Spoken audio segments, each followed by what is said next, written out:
Hey, good morning, everybody. Welcome to my channel, The Underrated Darkness. Yours truly, the underrated one. Let me mute myself, and I'll be right back.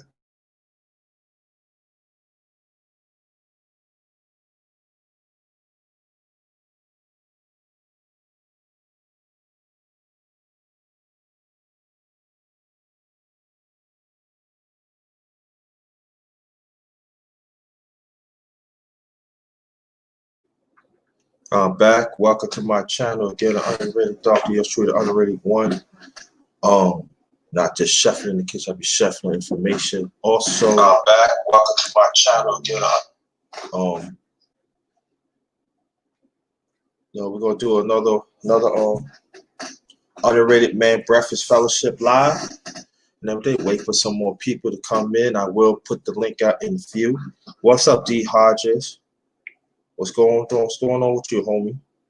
Glad you. Yo, shout out to my Facebook and Periscope. Thanks for y'all joining too. You want to join the conversation? Feel free. All right. Yeah. We're gonna talk about some things. Um. Um. Be safe out there on this day. Please be safe. It's crazy out there, so. So D Hodge in the house. D Hodge is on. Matter of fact, let me put the link out right now. Oh, shoot.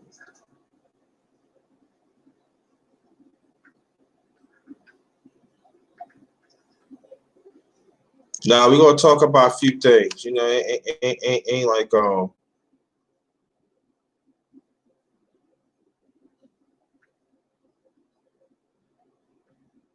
we're gonna talk about certain things. Don't bring a subject up, then we're gonna talk about it and everything. So there goes the link, D Hodges. You want to join in and everything. So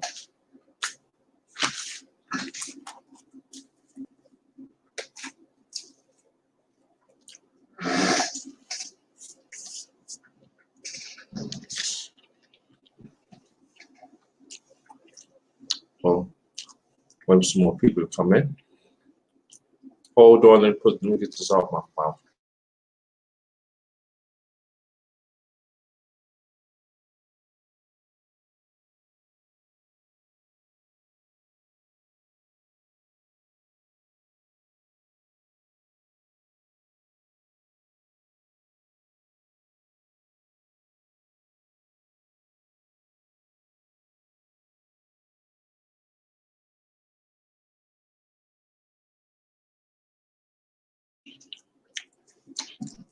Oh, back to the basics. Thanks for coming. Appreciate that. Thanks for you to come. Appreciate that. Appreciate that. All right, hold on. No man, I'll be on camp. Hello? Hello?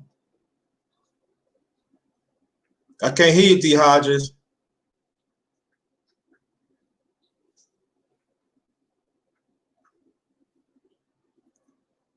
I can't hear you, D Hodges. I can't hear you.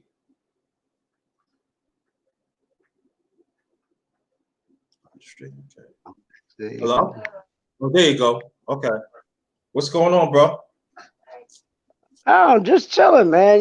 Just getting right. Like coming to enjoy my man Underrated. You don't never really do these. That's why I really don't come through. Know what I'm saying? But what's our topic, baby? Because I got a lot of whatever.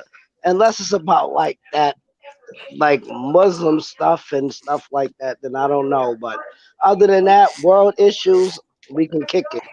That's some more Nah, we people. we nah, we talking about man issues, man. You know what I mean? I'm picking an issue. We're gonna talk it out. Let me know. Ask me a question and I'll give you the best answer possible. You got to ask me the question. See, anybody channel I'm on, they'll tell you that I'm not a person that knows how to ask a question, but oh, I could definitely answer one. So, but I All know right. you want to wait. I know you want to wait for a little bit longer. No, no, You no, no, know. no. We can get on right now to other people in. I already sent a link Okay. out, so people should be here anyway. So that's what I look at. So, what you think about the killings of us as black men so far? I mean, I know what you think, but I don't know what your perspective, please. Shit, man. I'm gonna keep it true perspective. Shit, we kill more each other than police and everybody. If we I just, actually want, and people might hate me, people might block me from their channel. They might not say I'm LDBC no more. But at the end of the day, if you go look at the math, we got more black people killing black people than the white people killed us. but I would say this. You can hear me. Yeah, of course. I'm gonna say this. We could deal with all that, but we always talk about killing each other, and that's never gonna leave. You know what I'm saying? I agree on that. But I'm saying that for me as a black man, I have to learn that I gotta talk about all issues. And for me, yeah, we gotta work on ourselves. There's no doubt about that. But I gotta understand how the system operates. I gotta talk about that too. Because there's systemic problem that's killing us too. But I'm saying like I want to engage what you're talking about because it's true. And part of that is class too. And I think that we It gotta talk is. more about that too. Because sometimes, oh yeah, you got more than I do. No what? Oh, I got more than you do. It doesn't make a difference. It don't make me better than you. It's a lot of stuff, man. I think also us as brothers, we don't support each other that we should. But we support the same ones. Like my channel. I support Mhm. everybody. Mhm. Especially us as black man. I don't care. You got $100,000. You come on my channel, but I don't care. But you're gonna respect people on this channel, though. You're not going to respect like that. But that's how I wired up. You know what I'm saying? I'm a different breed, man. You know what I'm saying? And I think that's got to be talked about too. You know what I'm saying? I got more money than you. I ain't no better than you, D Hodge. I gotta be there for you too. You Oh, I'm know what I pretty mean? sure As a you got brother. more money. You got more money than me. Oh yeah, but it's the point. See, sometimes not you in general, but like you gotta listen to the broke people because they could tell you what to do, and then bang, you won't do it. But they could sit back and be that phony friend. Yeah, I was doing that too. Watch what's gonna happen. I done witnessed it. I'm 40 years old. I done witnessed it. He's stupid. He ain't listened to us. Watch. And then in the next breath, Mm, he done lost his job. He done got a court case or whatever. So it's like all you could do is try to be to give the best positive energy. That's all I do. And ask anybody in this panel, in this yeah, chat, whoever know me, all I do is give positive energy. Cause all it takes is a little bit of negative energy and you could turn them negative. All it takes is one line. I watch my bros, one line, and they'll turn them from completely, nah, it's okay. Nah, let it go. He's not. Yo, but yeah, that nigga told you. And now that just shifted, not me, but my peoples, that shifted their whole thing. Like, yeah, he was trying to check me, yo. Yeah, and then now it becomes a whole bigger problem. So. Yeah, no. I've been in the hood my whole life. I swear to God, only time I go to suburbs to visit, Boston all day, and I'm telling you, it goes down here, boy. Not in a bad way, because we got good tourist sites, we got good things too, but it's like you, it's hard. You only could do what you do, and just don't make people not like you. Cause when you come through smug, all that money, and a nigga broke, I don't want to see you with all them cars and you know what I'm saying? For real, man. Where was you at when I needed my bail money? You know what I'm saying? Where I was, you know what I'm saying? Like, yo, it's mad crazy, dog. I will play broke. I swear to God. If I won the lottery right now, 120 millions, I'll play it like I only got 100,000. I swear to God, I won't buy no super Maserati with a house with lasers and all that. No, I live like a regular person and leave my generational wealth. Because a lot of my friends, they portray as ballers but be broke. And I'm like, yo, dude, you got a $300 pair of shoes on. How are you asking me for $10 to go get a pack of cigarettes or whatever, or a pack of rollies? Like, I mean, that it aggravates me though. Real talk. Like I said, I'm 40 and it's like they got more money than me and they ask me for money because they mess up and do stupid things. And it's hard to explain though. Living in Boston though, it's like, oh boy, you can look out for the world, but the world don't look out for you. Except for my family, and I got a few friends. I got three, and that's bad when you can only count three friends you can count on, and you got 1,000. So I'm telling you, watch, y'all gonna learn, y'all young boys, 30 and under, 35 and under, y'all gonna learn that most person on the block could be the brokest.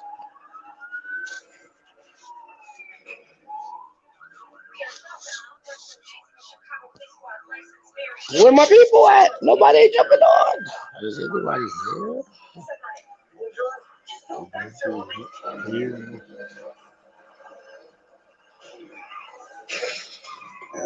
Could be. Okay.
Hello, I'm back. Got to be start this day. Um, welcome to She Stay. Welcome She Stay Sleep. Welcome Gold Professor.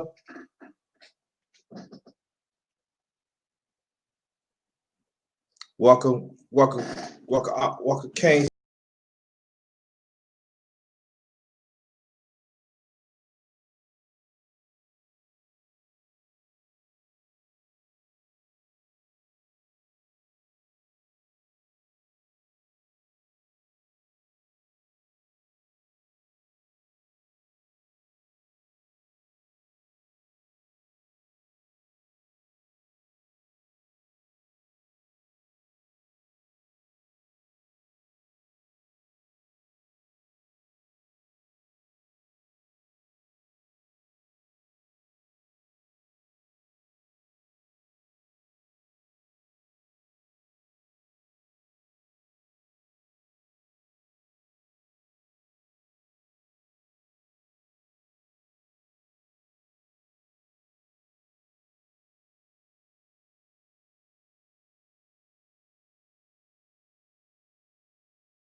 I'm back. If y'all can hear me, press 1. Big Dose, what's going on, homie? Dad, you here?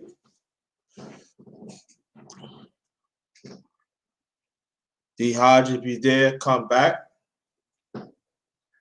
I'm back. I'm back. I'm back. Y'all can hear me? Okay. Dark Skin Adventure, what's good?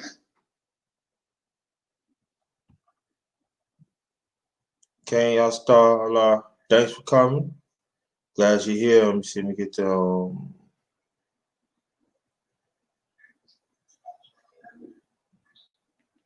Shout out to Peace. These sheep stay asleep. Oh yeah, he got some good coming tonight. I want y'all to go check it out. I posted on my community board on my channel. I want y'all to go check it out. He's doing that 9:30 tonight, 9:30 p.m. Eastern Standard Time. Y'all can hear me? Press 1. Okay. Bro, we'll send a link out.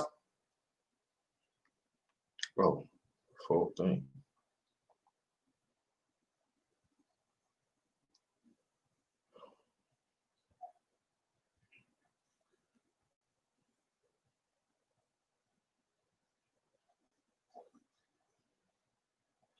Any brothers that wants to get on, feel free.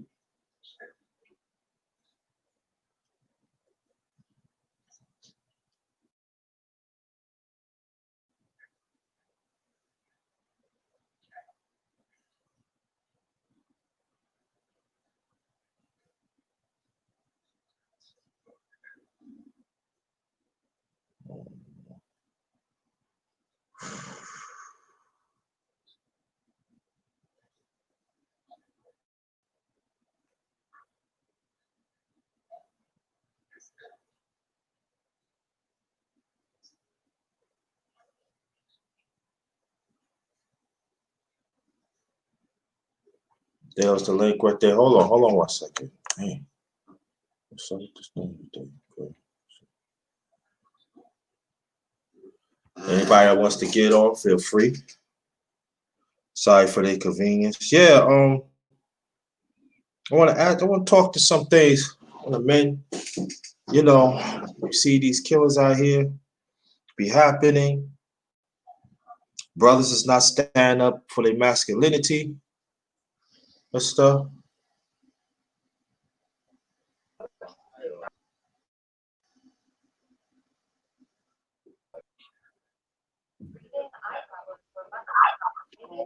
All right. You have to drop off for a second. So what we talking about, Big OG? Oh, all right. Oh, he dropped off? Yeah, 'cause my thing was like messing up. No, Okay. no, no, dropped off. No, I had to drop off to go stop my breakfast, but I'm back on now. So what we talking about? Yeah, we was talking about hold on, friend, hold on. Can you hear me? Yeah, take it. Yeah, I can hear you just fine, big guy. Okay, okay.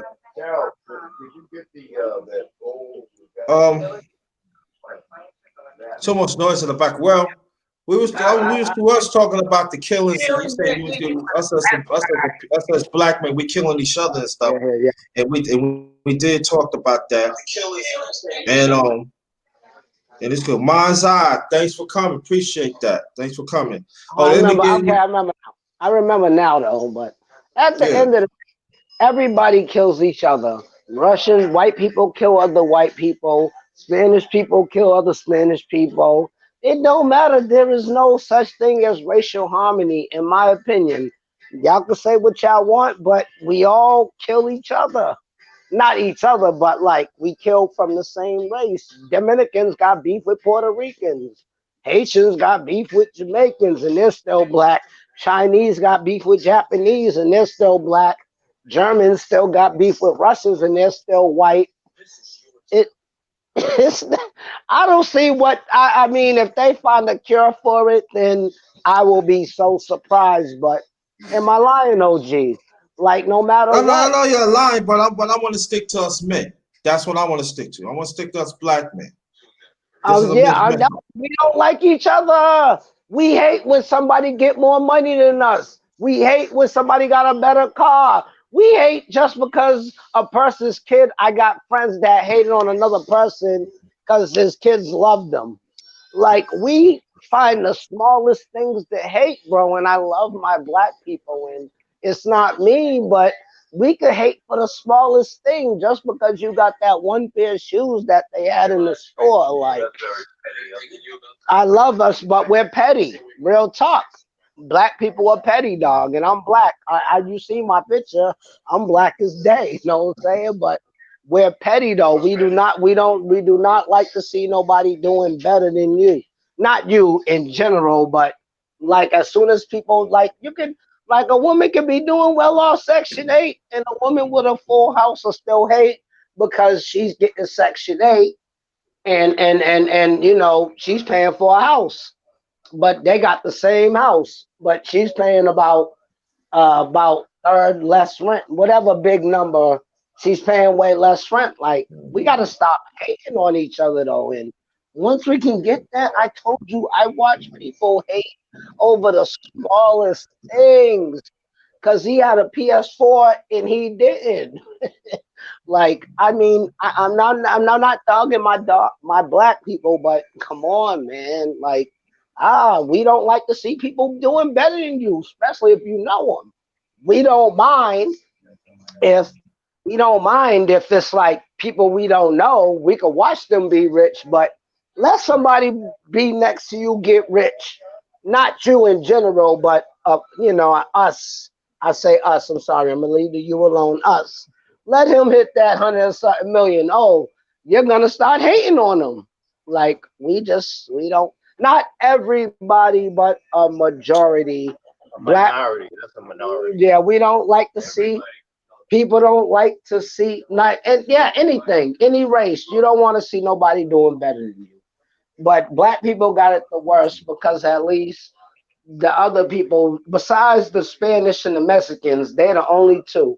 But all them Caucasians or whatever, that goes from us. They all take care of each other no matter what. But it's like the black and the Hispanics, though. We don't try to bring each other up. We don't try to do nothing. They don't try to bring each other up. We don't try to bring each other up. I just all I could do is what I could do to do my community. But Okay, like, thank you. man, sorry, sorry if I was long winded. I'm No, sorry, no, bro. so, no, that's all. No, I got to get this out. Thanks for the donation for the super chat. The 2020 man. Thank you so much. I've seen. Wow. Thank you so much. Appreciate that. Appreciate that. I want to read this. So come and join real conversation with the underrated one. Us as the righteous ones individually. Let's make a change within ourselves and genuine being there for each other. We got. We all we got. Remember that. We have to remember that. We have to remind ourselves. This.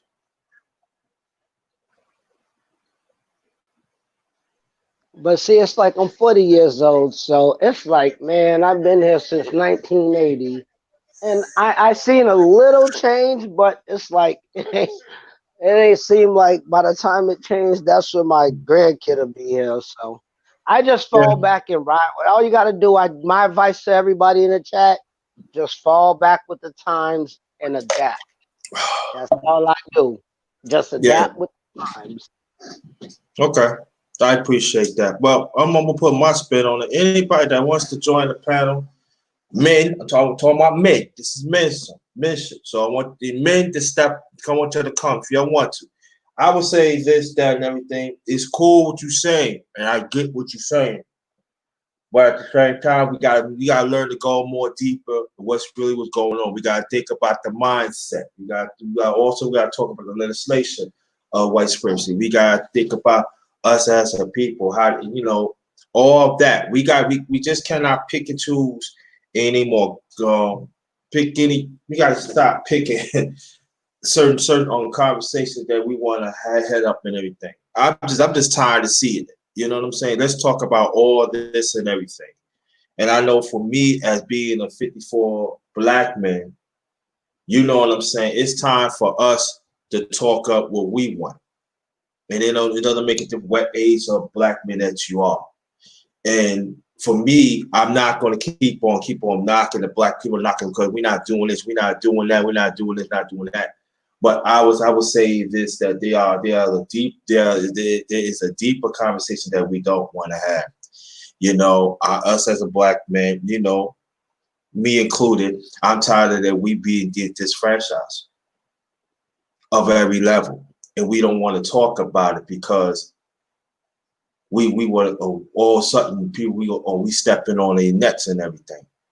And I don't care. I have to step on your fucking neck, step on your fucking neck. Malik Omar, independent filmmaker for our community, for our people. Thank you so much. Let me read it. Salute to the underrated darkness and the LDBC. God bless and keep the great one. Thank you so much, Malik Omar. Hope to talk to you soon. And I think that's what it's all about. So when people hear about She Stay Sleeping, other brothers that talk up, that for us as a people to unite and advocate myself, because I'm with that too. In my own way, those conversations needs to happen. And I'm just tired of brothers that they don't want to come to the rescue. You know what I'm saying? And They don't want to come to the rescue when somebody hurt them and everything. And I'm saying, brothers, we need to talk about all conversations. Cannot pick and choose because it's not helping. It's not. it's not healthy because what do you make you think we're gonna come along an agreement where we can't agree on who's the best boxer, who's the best basketball team? Like, I mean, I love my people, and it's just Hard, it's just like we can't agree on nothing. The Mets is hard. better than the Yankees. The Celtics are better than the Knicks. Like, I But don't but know a lot. that's gradual conversation, T. Hodge. Come on, that those are talks that that we have, like having the parks, having the bar, or we walk around, we brag around. You know what I'm saying? But this is what I'm saying. What I'm saying is this, that I appreciate you and I appreciate yours. This is that you hear.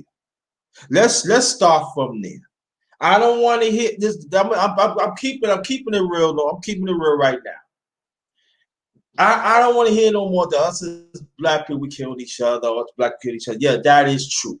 If you find a solution, if we find out what we made up, that's when we talk. I don't want to have that conversation. We got. I'm saying like this. There are more conversations that got to happen. There's got to be more black men. We got to have more spaces so we can feel more comfortable to talk about certain things to uplift as black. We got to talk about the injustice of a black man that's continually is really happening. We got to talk about, and I want to bring it up, and I'm going to keep on bringing it up. If nobody don't like it, I ain't talking about the y'all in the chat, but if nobody else don't like it, y'all can go to hell. I'm going to keep on bringing up that black women keep on violating young brothers and boys. That needs to be continually be talked about, but it seems like how nobody don't want to talk about that because they want to be in their goddamn feelings. And then we got certain councils, and within our sector of YouTube, and even through our social media, they don't even want to talk about it. But I'm going to bring the talk about it too. If you don't want to talk about it, you can get off. All right. They also we got to talk about disproportion of conversation. They said there's no good fathers out here in our people. Yes, it is. There's a lot of good fathers, but they always want to put out the quote unquote the celeb excuse me the celebrity fathers. Malik Omar is a great father. Golden Professor is a great father. She Stay Sleep is a great father. You know what I'm saying? They not a celebrity, but we don't salute them, and other brothers too. But like I said, we want to damn pick and choose. And there are also great godfathers out here like I did.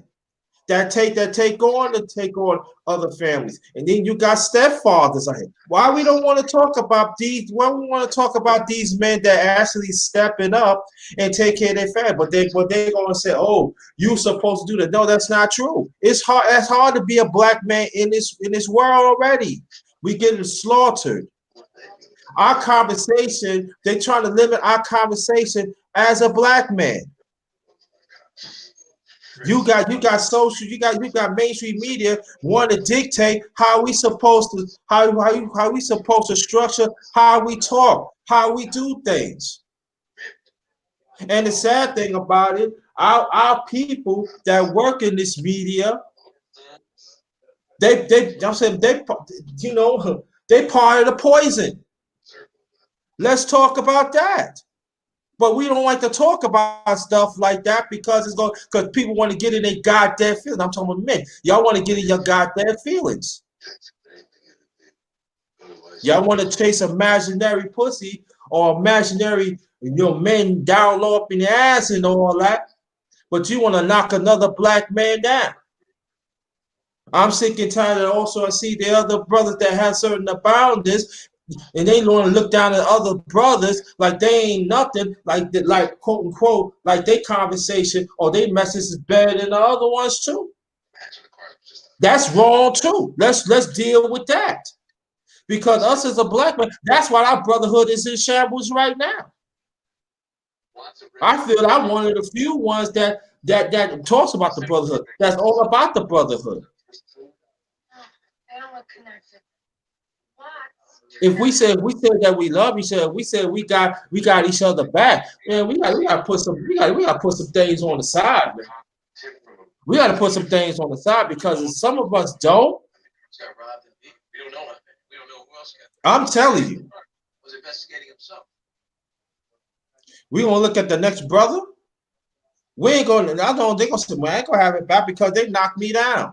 They wasn't there, and you cannot fault them for that. You can't." So I'm just saying this that let's talk about all that. What I'm saying. But if you're not willing to stay in there for that black man, especially that black man had imperfections like you do, you need to check yourself. And everything what I'm saying, it goes for the number one grinder. Goes for me too. I get up every day, wash my ass and everything, brush my teeth and everything, and I look in the mirror and say, what you could do better than grinder for yourself and for your own people, especially for our brothers. Are you taking the necessary steps to make sure our younger brothers and our boys to be protected? Because I'm gonna tell you right now, I don't see it. I don't see it. Now there are some are doing it, yes, and the ones who doing it must appreciate. Keep it up, but that's just a few. This chat, this part of it should be about uplifting us as a people, especially us as black men, to understand that we in a fight. The two parties, the Republican Party and the Democrat Party, they want our vote so bad they would do whatever they can they'll say, "Oh yeah, we believe in you," but they never believe in us. They never believe in us when we came in this country, or we scattered out throughout the world. But we gonna keep it. We gonna keep it this USA. We got an uphill climb. And you even got some black women. They don't respect our existence. That's another conversation that we gotta have.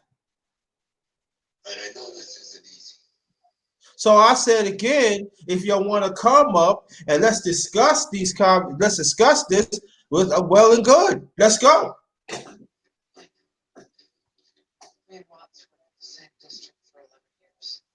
I'm willing.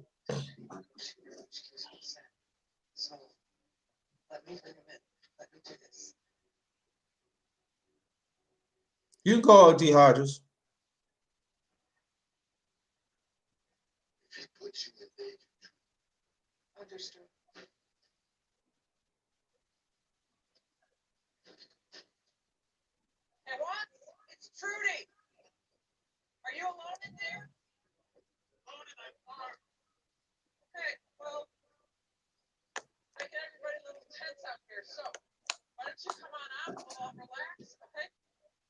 Hello?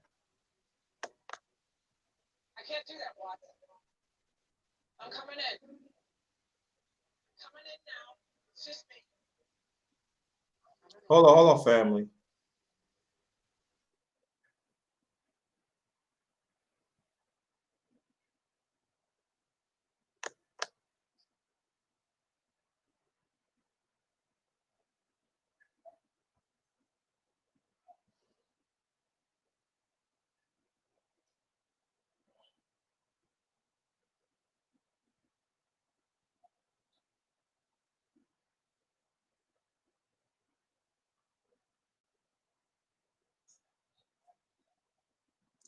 Y'all can hear me, press one.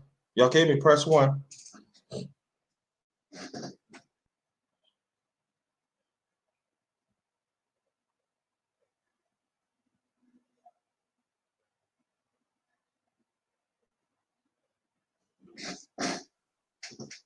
Yeah. So we gotta have these conversations. And the ones that is doing well, the link is right there. Y'all want to get on the panel. And the ones who's doing well, we gotta salute them.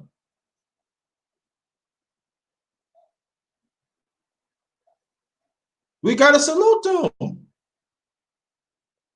Not talking about I'm talking about the black man. Any black man that's succeeding, I'm rooting for them. Because it's not easy. It's not easy.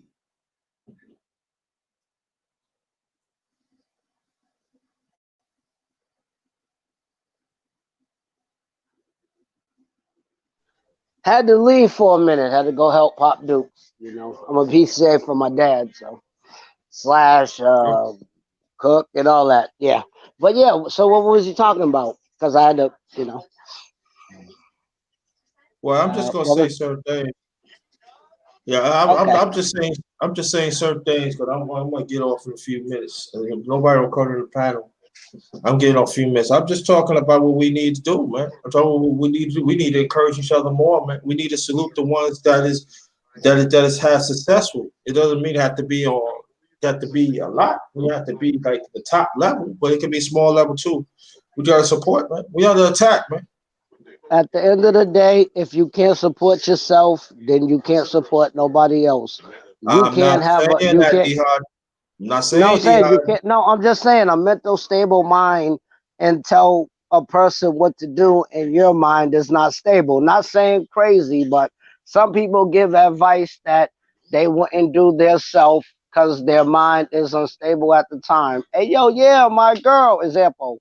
Yeah, my girl. Yeah, that's that.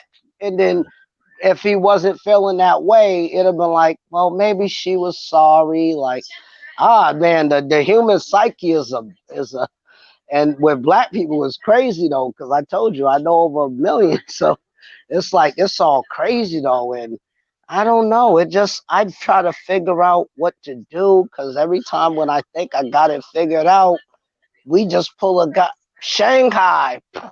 Now you don't put me back to ground one to figure out what happened that came along that point in time. Like I tell you, I analyze everything. I can sit in a room with you and I will analyze everything everybody is doing. That's just me. I'm an analyst and I can see this is not my crowd. I'm out of here. Word. All right. So this is a crowd I could talk about hip hop. Word. This is a crowd I could talk about R&B. Oh, what? Like I'm on your chat. When have I ever been on? Ask anybody when I've been a chat talking about like if it ain't boxing, I'm not on it. But it's like you just it's all about you, man. Not you in general, but I just tell all my people in the chat it's all about you. It's what you want to do, what you want to decide, what you want to believe in, what you it might be wrong or right, but you'll find out after it happens. But I'm I'm not. sorry, my fault for talking, big guy. No. You good? No, well, no. D Hard, just of course we gotta think ourselves. There's one thing about me I always preach about. We gotta work on ourselves first as brothers, and I'm not talking about that. And their brothers in this chat, they had a full understanding of it and everything. What I'm saying is this: that And we had to unite. We got to unite. We in this franchise, and I got to keep on saying this. We got to look at each other as as human beings. We have to, Because you can because think if we about it, want to get up, no, let me a bunch finish. of people. Sorry, a bunch of people got rid of Paolo Malignaggi because we didn't appreciate him. So everybody started talking. Now Paul he's not But working. no, but Paul Marginati say certain things about black man too, Oh, so I he know. needs No, to I'm just go. saying. Now saying how we can stick together for that, but we can't stick together for this. Like that's what I. There are some, yeah, but there are some people are sticking together. D Hodges, we see it, Oh, but okay. it's not in the grandest step. You see, that's what I'm saying. We got to learn to broaden our mindset. We got to learn to broaden our visuality. There are some brothers that's doing it, but it's not enough. It's got to be more. Oh, Their brothers is doing it. I know it. I see it right now in my own eyes. I see it. But it's got to be more. It has to be more, and that's what I'm saying. I'm saying like this. Come on, man. Like yo, you know what I'm saying? Like it's out here, man. You cannot. I feel like this. I just cannot say, oh, ain't nothing really happened to black man. Black man ain't doing nothing and this and like that. That I know is out here. They doing it. Gotta open your mindset, man. You know what I'm saying? If you want to if you want to be part of encourage people, you know what I'm saying? You want to be part of that, you got to put yourself out there. So for me, there's nothing about it. I'm going to put myself out there, even if I'm alone and everything. A few, this is all right and everything. All I'm just saying, black men, man, respect each other's existence, man. You just cannot just respect just certain ones. You just cannot. You got to stop that. Like some tribal shit. Got any other black man that is doing the work that they match what they bring to the match about them. You gotta salute them to that, brother. You gotta salute your own brothers. And that's all I'm saying. And I think that's the key is that one of the keys that we have to do. And and that's what I'm thinking. Well, I'm gonna get off here. Oh, go professor. Well, thank you so much. Appreciate you. I really appreciate all the super chat. Super chat. Thank you. Anybody that wants to donate to my channel is Cash App, capital JT 53000. Also had a PayPal, J Black 53. It's flashing right in the screen. Anybody that wants to donate, that'd be very much appreciated. And that's what it's all about. Support your interests. And and that's what we gotta do too. You know what I mean? That's why you know, like I told anybody, if you don't even have money, and I know it's hard out here, hit the like and share it. That's part of supporting your interest too. We gotta be there. We gotta be there for each other, man. We can't pick and choose, man. Cause I'm telling you, cause we losing out here. We lose it. And so that's what I'm saying, But thanks again, Go Professor. Thank you so much. I really appreciate that. Thank you, support the interest.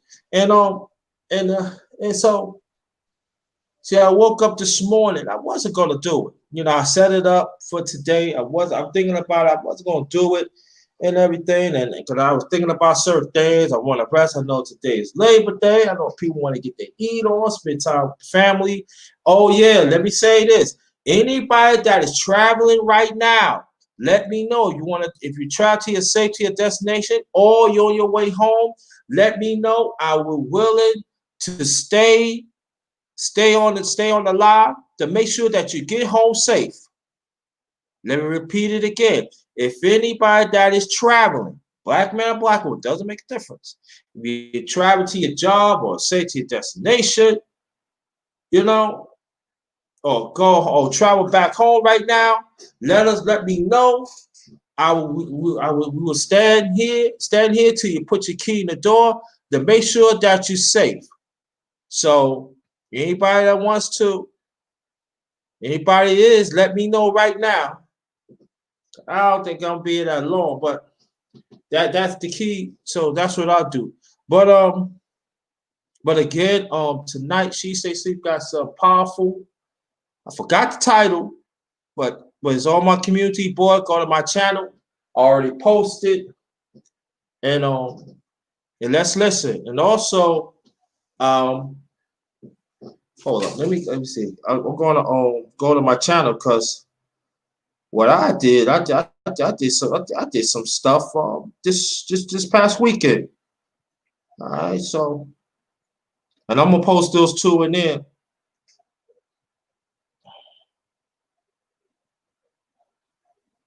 So let me see. I did my first mukbang too. Mukbang, I did that.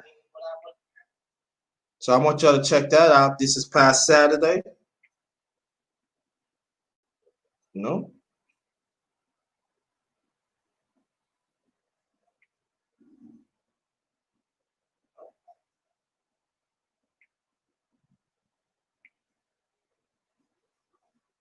we gotta do it, man.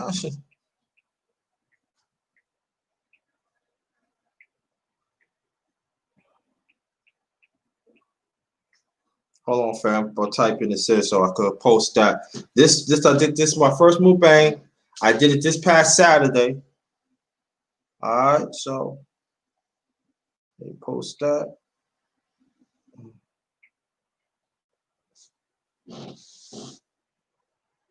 I mean, this past Saturday. That's what I mean. This past Saturday, I did that. But yeah, that's what I do. Any brother that I see haven't seen in a long time, or any and black women too, but we're gonna stick to black men. If I see something that inspired me, I'm gonna share that. So y'all can get it too. You know? And that's what it's all about. And I ain't doing it for show. I'm doing it because I want to, because I want us to be better, man. I want us to be better. And we have a chance, and we But it gotta. sucks. But it sucks because sometimes you can have the best thing, it did no work, and now they're blaming you and they're saying you shouldn't have listened. I shouldn't have listened to you. I gave you the best opinion that I didn't know it would. That's why I don't give people opinions. That's why I don't do nothing, because at the end of the day, if my advice works, then I'm the GOAT. I'm your savior. But now, if my advice don't work, now, yeah, you said that because you hating. And like, I love my black people, but it's like, oh my goodness, like you Stay can't do hydrated. good for.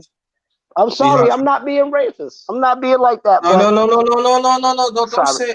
I'm not saying you racist. sorry. No, I'm a Did I black say? man. Did I say you racist? No, no, I'm a black man though, but it's like a lot of times I give people advice and then they blame it on me, and then when I don't give them advice, they blame it on me. Like You cannot paint the brush at all. You can't do that. That's how some people I gonna do that. know. But I would say this. See, when I understand your concern and everything, but for once on this channel, we know us brothers. We go through problems. We know we hurt each other all that. I don't want to hear that. Let's talk. Let's talk greatness within us. Okay. I want to hear greatness from our brothers. And I'm I'm talking trying about to the see one. some. They ain't giving us nothing to work with right at this point in Hodges, no, time. no, no, no. I disagree with that, but there are some out there. You got to put yourself out there to see it. There are some greatness in some black men that I see that there are some of them refuse to see. You see, I do see it. Like for me, I know I got greatness in me. I know that. There's nobody cannot tell me that. You hear what I'm saying? I bring it anytime. I'm a jack of all trades. Maybe some black men don't believe that. I don't get hell with them. I don't give a fuck. I'm going to bring my greatness anyway because I have to understand that I have a purpose. And my part of my purpose is, and I'm going to re-emphasize it, is to help our younger brothers and our boys and throughout our people. That is but we're gonna keep it to our young men and our boys. That is my concern. That is how it's gonna be. Anybody will get through it. I will go through their asses. It doesn't make a difference. I'm gonna do whatever I can to pump life to our brothers. There are some brothers don't think they don't need it because they on their high horse and everything. They got to deal with that. Not me. I don't have to deal with it. I just want to be there to let the younger brothers know that I'm here. Because there are some brothers within my age group and little younger that have failed because they think it's about them. But it's not, it shouldn't be about you. You hear what I'm saying? So that's what the underrated one do. And I'm not gonna let nobody get in the way with that.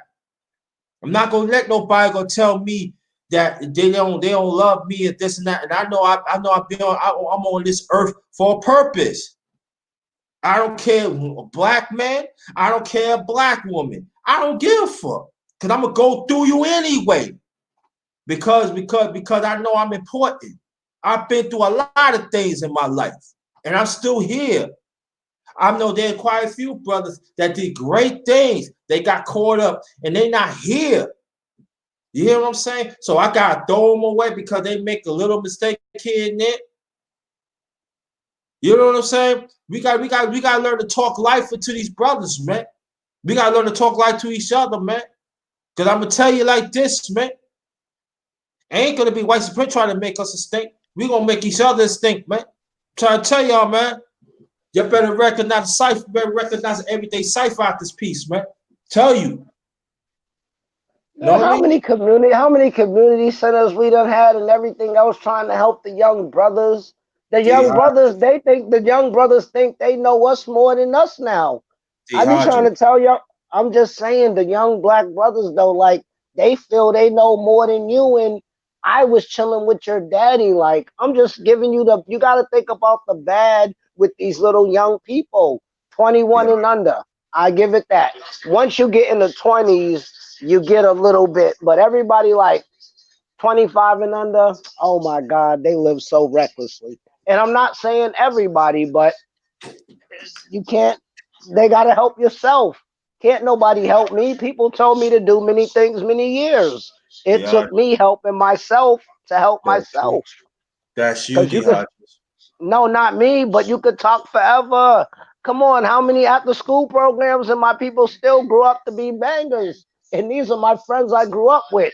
We was in the Y, we was in the Boys and Girls Club, we was in, but they didn't do nothing. Only Dehydrate. you can. Only I'm just saying. Only you could change yourself as a kid or a grown man. It don't matter what therapist you go to. It don't matter where you go. Only you could change you. You gotta figure out what. Dehydrate. And Listen, I gotta stop you there. You keep on what's up? saying we gotta help ourselves. We already know that. Okay, the point that you missing, and other brothers missing. We got to breathe greatness. All our brothers, our black men have great within them. We gotta tap into that greatness. Where every little greatness that they have in them, we gotta encourage that. We just cannot just keep on bang, bang, bang, bang, Cause I'm bang, around a bang, bunch of bang, people. I'm bang. way younger than No, you. I'm that's around from you. my. I'm But that's around you, younger brother. people. It is much harder to get that through to them.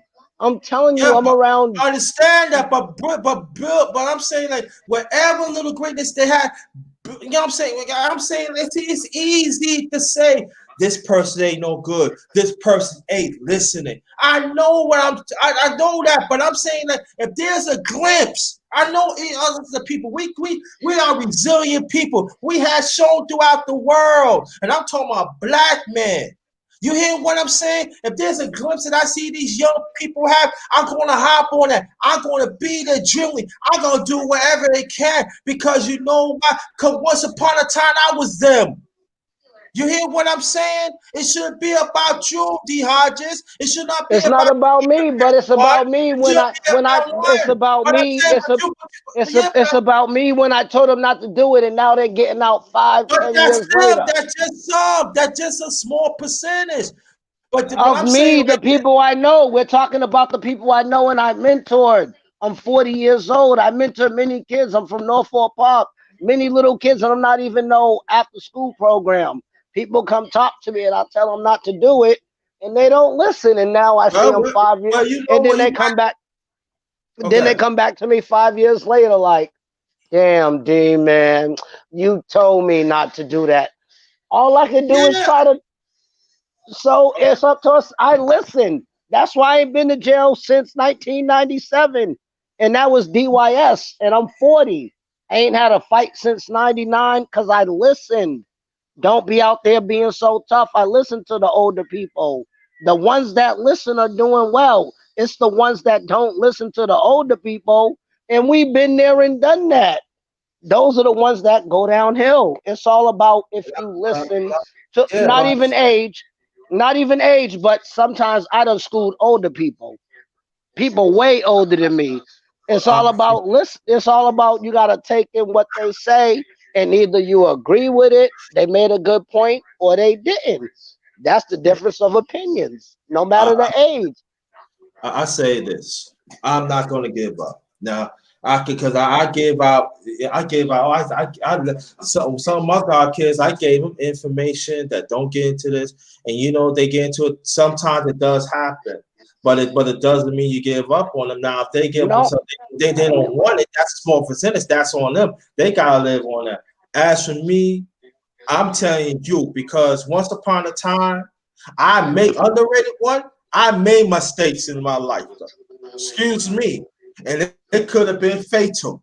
You hear what I'm saying? But at the same time, there are some people believe the greatness in me, and they haven't given up on me. And I made a sole promise within myself when I was very young. I'm not gonna throw people away because you know why? Because some of my people had thrown me away. And there are even some that they see me, they see greatness in me, and they've been right there. So I'm not gonna do that. If there's a certain another method that we gotta create and make sure they get it, we gotta do what we got to do. We brothers, we need each other, man. I am not going to let this media to tell me if there's a certain young black man or a young black boy that you don't listen or such and such, you need to throw them away. Hell no. And even some of our people, I'm not going to do that. I'm going to keep on fighting. And that's what they want our people to do. They want us to throw each other doggone away and hell with it and everything. And you know who win? They win. Hell no. I'm not like that because you know why? Because the underrated one ain't built that way. I ain't wired like that. I'm a warrior. I'm a well-rounded warrior. Hell with that. You gotta take my ass out. I'm fighting for our young man and our little boy. Anybody that get in the way with that, you are a goddamn enemy. it's Hell not with that. that. If they gotta want Hell to with fight for that. their goddamn self. They want to fight for their goddamn self You instead know of what? causing all the terror. They're Uh, causing the terror. We are you know causing what? the terror amongst The each other. When Hodges, was the like last time? I'm not saying it like that, but I'm getting. you can only I'm hearing from you. You keep on saying that we ain't doing that. I keep on saying this. We gotta learn to put life with some of our brothers. And all I'm just hearing from you is we ain't doing this and we ain't doing that. I want to hear greatness within our people. I You want are to my see it. brothers. You want But to hear? I want to see. 40 years, I ain't seen it but you yet. don't want to see it. You don't want to I see it. want to. I be No, you don't. trying. No, you don't. I No, you try. don't. I ask anybody that's LDBC. I find a good in I'm anything. not, It, you don't. Anybody that wants to get on the panel, come right ahead. Go ahead, D Hodges. Because I'm not no, gonna it's play that. not that. No, I'm not saying nothing wrong. But it's like I've been trying No, for. man. Mm-mm. I've been It's trying, all but about. all you could do is say you tried. As long as I tried, now it's the people that ain't do nothing at all that be complaining. I tried to change that person. I tried. He didn't change. Ain't nothing I Sometimes can that do. method don't work. Sometimes there are some methods don't work. So you gotta be creative. I know because there are some people trying to help me in the past. It was not working. So they have to develop other methods to get there. We gotta put it like, oh, let me get Kane. Yo, Kane, what's good? What's good, homie? And then you BBG. got to understand, know what's another black enemy's problem? Patience. A lot of black people, we don't got patience to do stuff like that. You got to have the patience to go through the bull crap, whatever you're going to go through dealing with this individual. A lot of black people don't got patience. That's Let all. me I'm just keeping it real, bro. Yeah, Keep it listen, real. let me get Kane the guard in there. Kane, what's good? What's good, homie? Let me see something. Oh, I had a stream. Okay. Sorry about that. All right. What's up, Kane? What's good? You hear me? You hear me? Yeah, I can hear you, man. Yeah, I'm hearing y'all brothers chopping it up, man. I hear y'all brothers chopping it up. But man, we can't have that defeated mindset, man. Like there's nothing that we could do. For a lot of brothers that's what I'm saying, a lot of brothers that we dealing with, a lot of them is 85ers. That I know I'm definitely God, God's like the divine. Let me just read something real quick. Because today is the God day. And I was in my lessons doing my little study. Let me break something down here. In the lessons today, in the seventh lesson in the 120. The question is basically, why does the devil keep our people illiterate? The answer, so that he can use them for a tool and also a slave. He keeps them blind to themselves so that he can master them. Illiterate means ignorant. We cannot be ignorant about what's going on. We see what's going on. And like the brother Underrated is saying, a lot of older dudes, there's not too much you can do for them. You can try to teach them, but we got to get to the kids. You got to get the we got to get to the kids and change their mindset and teach them who they are, who they truly are, original people, GODs out here. And that's what we got to strive to do to see some type of change. Okay. Thank you. Appreciate that. I appreciate that. Anybody else that wants to join the panel, feel free. Feel free. BBG, what's good? I didn't forget about you. Thanks for coming. Thanks a lot for your continued support. I'm saying is this that and go by what my brother King the God was saying, that it is easy to talk bad, to talk falseness against your brother. It's easy to say, to see certain things what they not doing. It's easy to say that. And we have to understand that there are power tricks has been happening. And like Chanwick Bossman, back to basics. I would thanks for because I was going to talk about that. Here, this black man that been through cancer, suffered through cancer for 4 years until he passed away.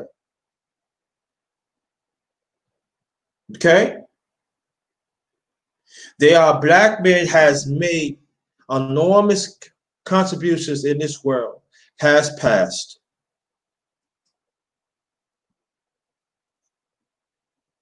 This gonna like, I'm gonna say this, but this is on it's gonna hurt, but I'm gonna say this. I lost my mom's last year, this past September. I mean, not yeah, August 28th. Now our family got to go through my younger brother Lamar. He passed away October 8th. That's a few weeks from now. And that's my heart. Down Central, forward life, very smart. What he had to overcome.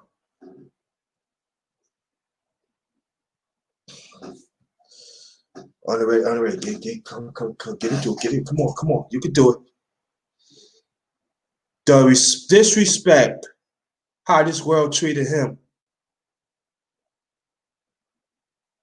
They had to constantly fight, almost catching cases of our own people and throughout the world. The constant disrespect when he went to school, the teachers did not want to teach him and the rest of the kids. See, I talk like that because I was a special ed. I know what it's like. And he come home, I pick him up. I say, you all right? I'm fine. and I love you. And here we up here. We don't even want to talk to the greatness of our black men, even the ones that's on disability. We don't even want to talk to the black men that got violated by women and they still here fighting. We don't even want to goddamn do that.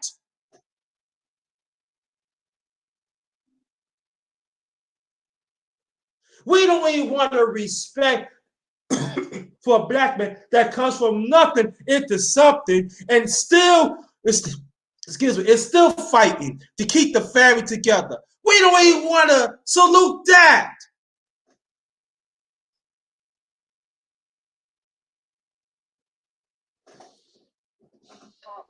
Well, all I can say is just this one thing. This is what I learned from when I was 35.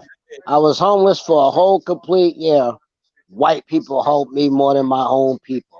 And that's what just made me say, man, white people was taking me to McDonald's, Wendy's, I giving can't hear me. that no more. I can't. The Hodge, I can't hear that no more. I can't hear it. No, not that. No, no, I'm I can't saying hear it from no more. me. I can't. No, no, But no. all the black people talk bad to me. At I least, can't hear this no more because you're not hearing what I'm just saying. All you just jump on black people, black men. I don't want to hear that. I want to hear greatness for my people. well, I want to see it. You want to hear it. I want to see it. When you see it, let me know. You have to be out there to see it. Matter of fact, last remark with these Hodges and last remark came to God. Well, I'm closing this out. I can't go through it no more. I can't For because what? there are All I people. just said is that No, I I've been can't. done No, dirty by mad black people. That's all I'm no, saying. If you, All I no, gotta no. say is if that, you can't yo, understand that, oh all I well. gotta say, yeah, I'm gonna jump off of this real quick. All I gotta say though, man, we are original people. Y'all are all, we are born GODs, and we have to move like GODs. Getting out yourself. Don't focus on the ignorant, deaf, dumb, and blind. Deaf, dumb, and blind. Don't focus on that. Focus on the positive shit and move forward. Take steps forward. You can either build or you could destroy. Once you understand who you are, you know who you need to be building with. You ain't gonna focus on the negative aspects of what we go through because they there. You can't escape that shit. I want But to you hear that don't shit. you don't focus on that shit. Exactly, man. It's all about greatness with our people, with our brothers. You hear what I'm saying? That's what I want to damn hear. And I'm King the God. Come check me out on the God Talk Show. Kingster, Go. Kingster 178. God Allah. Y'all No, see no, me in the chat. don't leave yet. Don't leave yet, King. Don't leave that. Don't leave. I don't want you to leave yet. Any black one that want to come on, I got a few more minutes for all that. Anyway, it's all about bring your grown green greatness, man. Come on, man. You know what I'm saying? You talking about a certain group of people that still want to oppress us. Get out of here with that. You don't want to see greatness. I see greatness in us right here, right now. Information man is great in his own way. King of God great in his own way. Other brothers great in their own way. I'm great in my own way. Fuck that. Yeah, that's what we got to focus on, man. We got to focus on the brothers Man, that we got to stop drinking that. We got to stop drinking that slave Kool-Aid, man. And talking about, but that's what they want us to do, man. Get out of here with that, man. I'm not for, yo, I'm not rolling with that. I'm a different fucking breed. Nah, fuck that. I don't care if a black man live in the ghetto or middle class or whatever it is. We all great in our own way, man. Get out of here. Y'all don't want to tap in your own greatness? Sure, I know people that I know some black men when I born and raised in New York that was on drugs. And you know what happened? They tap into their greatness. Look what happened. There some of them got their own businesses. have families, and even they go back to trying to help out the ones that are hurting too. Get out of here with that. And I know them personally. Half of them I grew up with and played ball with and against with. Get out of here with that, man. You gotta put yourself out there. If you hang with them sorry ass motherfuckers who don't believe in you, that's what you're gonna get. That's a fact. Fuck out of here. I want to be around greatness. Get out of here. No matter if you here, low or high, don't make a difference. Long as you make a contribution to this world to do something positive, to put yourself out there.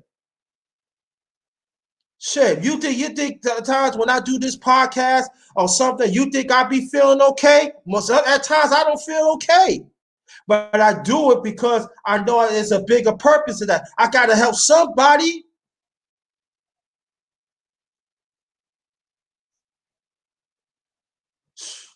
Here's one thing they rabbit ass mind going to talk about nights like that. You know, dehydrates my mind and all that, but nah, bro. Nah, can't do that, man. Can I say that? Can I say that, man? I get where the brother coming from, but we can't be stuck in that triple stage of darkness, man. That's that. You got to get away from worrying about what dudes is doing in the hood, the low level hood shit. Like, yo, you got to escape that shit and move on to better things, yo. Much better things to be focusing on than to be focusing on low level motherfuckers that want to be on some bullshit. Hold on, okay. Information, man. If you want to get on a few minutes, you can, man. If you want to, the link right to any brother, man. You want to get on it, man. You know, for me, I was gonna get off, but I ain't gonna get off, man.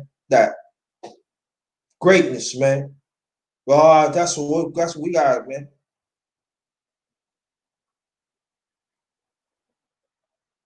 I'm not jumping up here like I'm super pro black brother. I'm pro God. If I see you got knowledge of stuff, you trying to do something positive and make positive moves and changes. That's what I'm dealing with. I'm not focusing on the dudes that's on some bullshit. Like fuck that, they're gonna do their bullshit and they're gonna. That's what their lifestyle gonna be about. You can't focus on that. Yeah, but see, I ain't mean to put information, man. Information, man. He work in jails. He work with young men. So he's supposed to give the other man because maybe certain method happen. He gonna give it. No.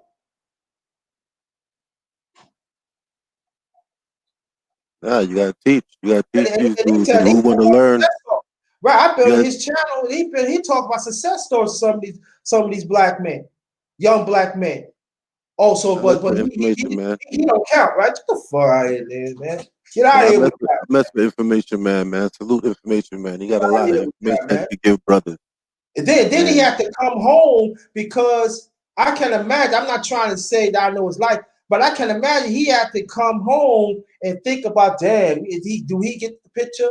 And then sometimes he be happy and stuff like that. So, yeah, he gets it. You know, he gets it. You know what I'm saying? I'm here. You know what I'm saying? The fuck out of here, man. You gotta be around that. You gotta be around that. Yeah, that's the light right there. That's the light. When you're giving somebody the information or you're teaching them something, you're seeing they taking heed to what you're saying. That's the light right there. Yeah, I got some young brothers telling me in the past. I don't bring it up because it ain't all that. I got some brothers say, yo, underrated, man. I like the shit you kicking, man. Yo, you know, you be having me thinking. That's all I need. That's it.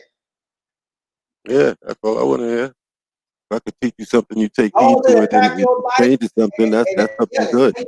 Make certain changes. That's all it's all about. I don't need the credit. You know what I mean? I'm happy for the recognition. I appreciate it, but I don't let it go to my head because that's what it's supposed to be.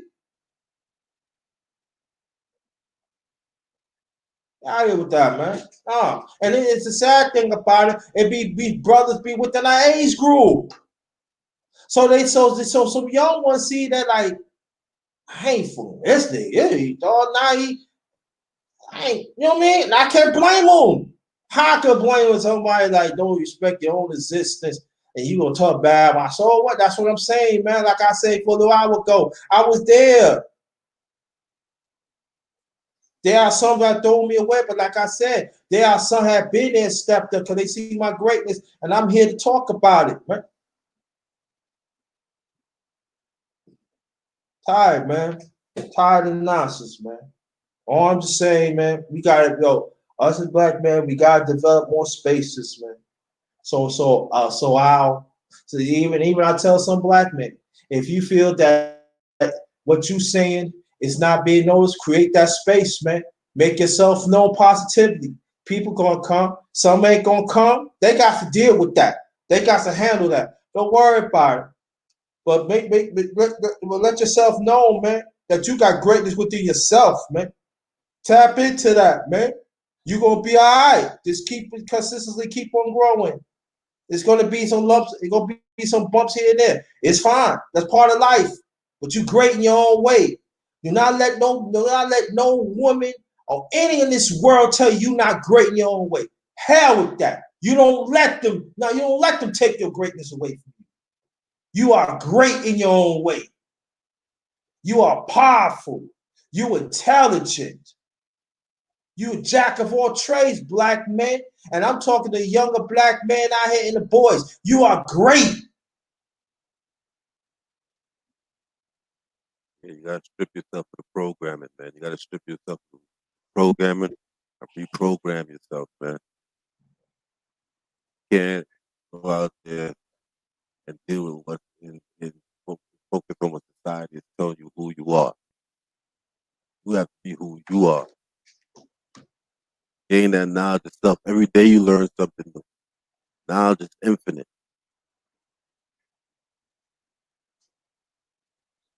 But you gotta get the proper knowledge. You gotta get the proper knowledge. Soak that shit up. Yeah, man. You know what? Yo, my cash app is $JT53000.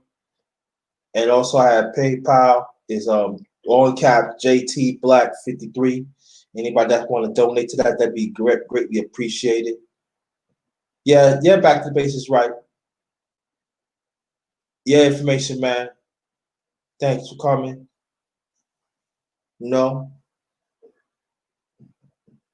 And Kane the God, he's one of the few brothers that told me, he said, yeah, man, you should. We was talking one time, one of the lives. You remember Kane the God? He said, yeah, man. I was thinking, I said, man, I should do a man's thing on the morning. Yeah, man, you should do that. Why not? There's brothers that want to talk in the morning. He said, I support it. And I know I let people know. He ain't have to do that, but he did.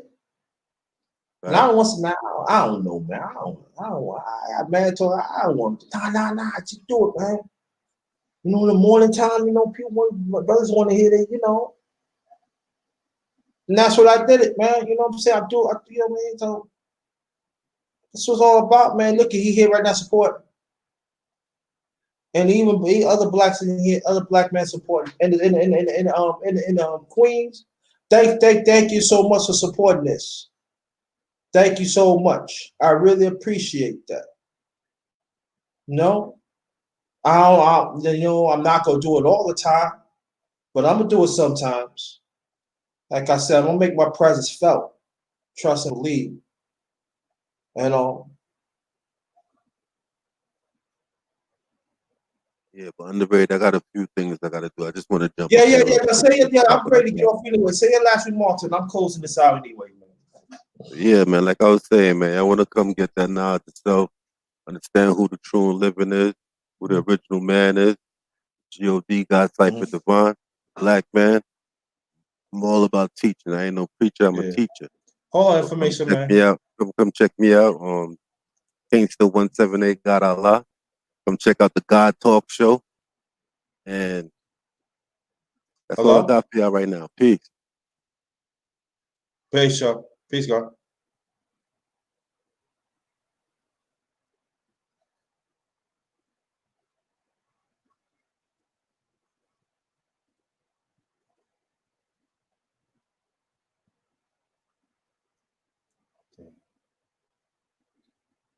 Hold on, information, man.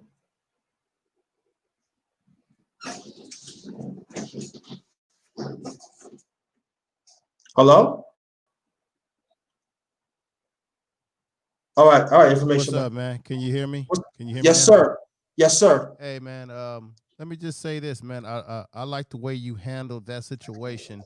Now, I don't want to get into divide and conquer, but I gotta ask this question because um, I wonder the guest that you had on that made that statement. I wonder what is his lineage because I'm getting sick. We got this situation where we have black people, no matter where they come from in the world, and they come over here or they're in our country or they're born, some of them are born here, and they begin to talk this stuff about what black people in America has done to them. And Yes. and to me, that's not a, you can't equate. Look, this is the difference. This is the difference.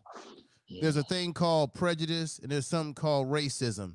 Prejudice is when you don't like somebody for whatever the reasons. Oh, I don't like their shoes or whatever. But racism is about power, economics, and control over another class of people, whether it be in education, work, job opportunities, wherever. You know the score here.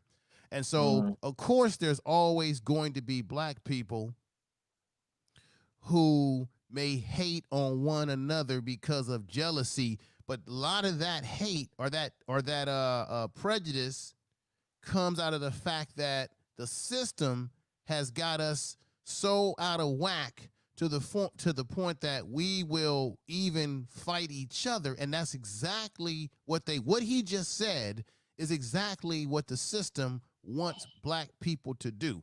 So yeah, he may have had or he had black people that have treated him poorly, but you can't take a broad brush and say, well, this is what black people are, they do this. Look, all different groups have haters amongst them, right? But to me, it seems like black people, we promote it more than anybody when it comes to our own issues.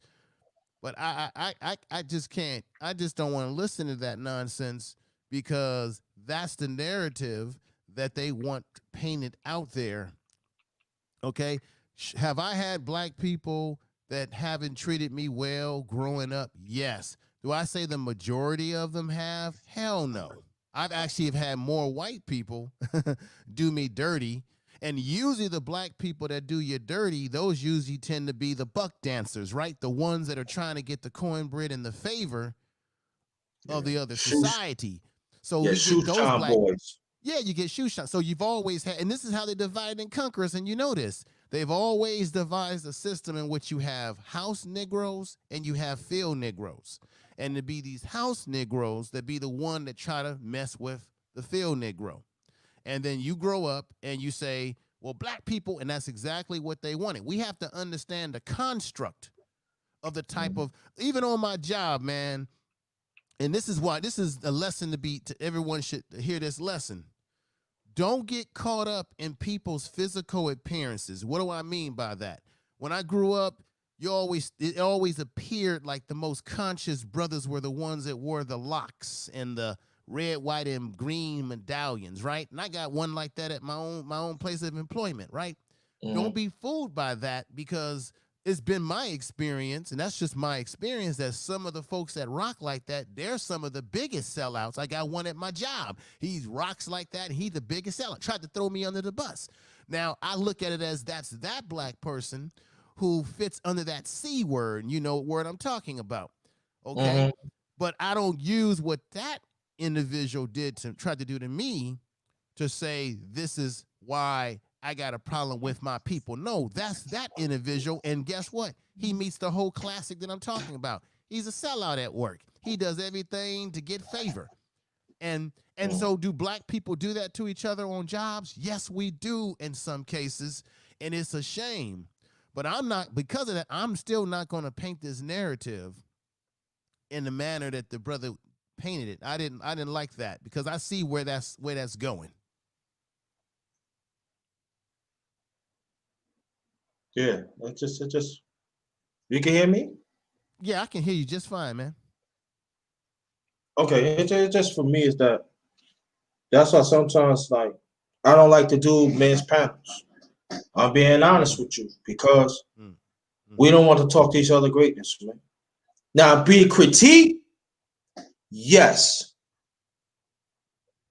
but all this and that, and you want to paint breast of the oppressor one that Oh, this and that. Nah, I'm not dealing with that shit. It's Nah. like this, Underrated. If me and you had a beef, and I say I don't like the Underrated darkness. Let's say we beefing. We see it a lot on YouTube where black folks are beefing with each other and sometimes doxing each other, right? That this is the difference.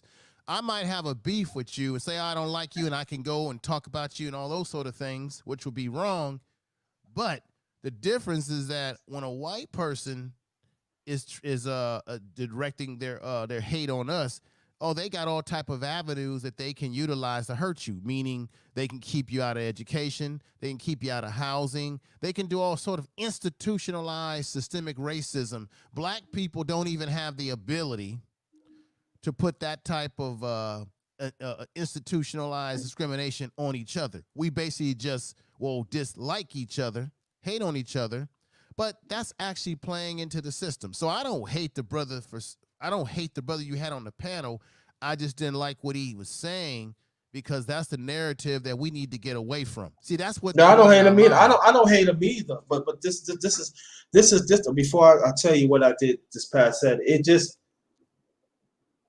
of this. See, we in the same age group. You know what I'm saying? So you understand what I'm saying. This is not the time to be playing Russian roulette with these. I mean, playing these games with this oppressor, man. You know, as you talked about it, I talked about my own way. Us as black men, we are being disenfranchised of all-time low. You hear what I'm saying? Everything they coming against us. And I'm just talking about they're killing us. We ain't gonna talk about economics. We ain't gonna talk about criminal. And you know what I'm talking about, brother, because you work in the sector of criminal. So I'm not gonna get into that with you because you already know. We need more brothers like yo. We need to stack up. We need to protect ourselves. We need to create more spaces so we could definitely be on point. This is not the time to say, oh, I like the oppressor because the oppressor helped me so good. Oh, I love that. I'ma shoe shine that white woman for shoes. Cause thank you. Give me $1. No! What happened to your goddamn greatness? Right. And I don't need your go ahead. And what I don't know if he fails to understand this because there's people there's two kinds of people. There are people that are sincerely ignorant, and then those are conscientiously stupid. Meaning they know what they're saying is wrong, but they say it anyway, or someone who sincerely doesn't know. And my question is, my thought is being that those same white people that he believes have treated him better, why do they treat you better? It's just like when you're on a job, right? You're on a job and I heard Jason Black talking about this the other night. Let's say you're working in the mail room with the white boy. The white boy's treating you good because you guys are both at the bottom. Then when you start to move up as a black man within the ranks into supervisor positions, and the white boy begins to move up, that's when the white boy sees you as a threat. Now it's real competition because he's not in the bottom with you. He's trying to rise to the top. So he will do whatever he can to destroy your credibility. The minute black people rise up to demand more and do something, that's when you see white people saying, wait a minute, now you're getting out of your place, boy. So when he talks like that, the reason why those white folks treat him so well is because he's in a place that they want him to be in, subordinate. The minute he thrives for anything more, then they'll do whatever they can to bring him down, whether it's somebody that looks like him to be used, or they'll bring him down directly. So that's why I never get caught up in this fantasy. Well, these white folks treat me well. They treat you well. What status are you in? You're probably below the bottom to them. You see? And so black people, we got to get caught. We got to get out of these illusions just because one or two white folks treated you well. Well, that's those white folks. Yeah. And then get on these mediums like this and begin to talk about how, well, white folks did this for me, but black folks did this for me. And it's like those same white folks that did so good to you, they'll throw your ass under the bus the minute you try to go for real power. Try to date one of their daughters. Try to date one of their daughters. Mm-hmm. But you know, when I was hearing this, and I don't hate the brother. The brother, he always good to me.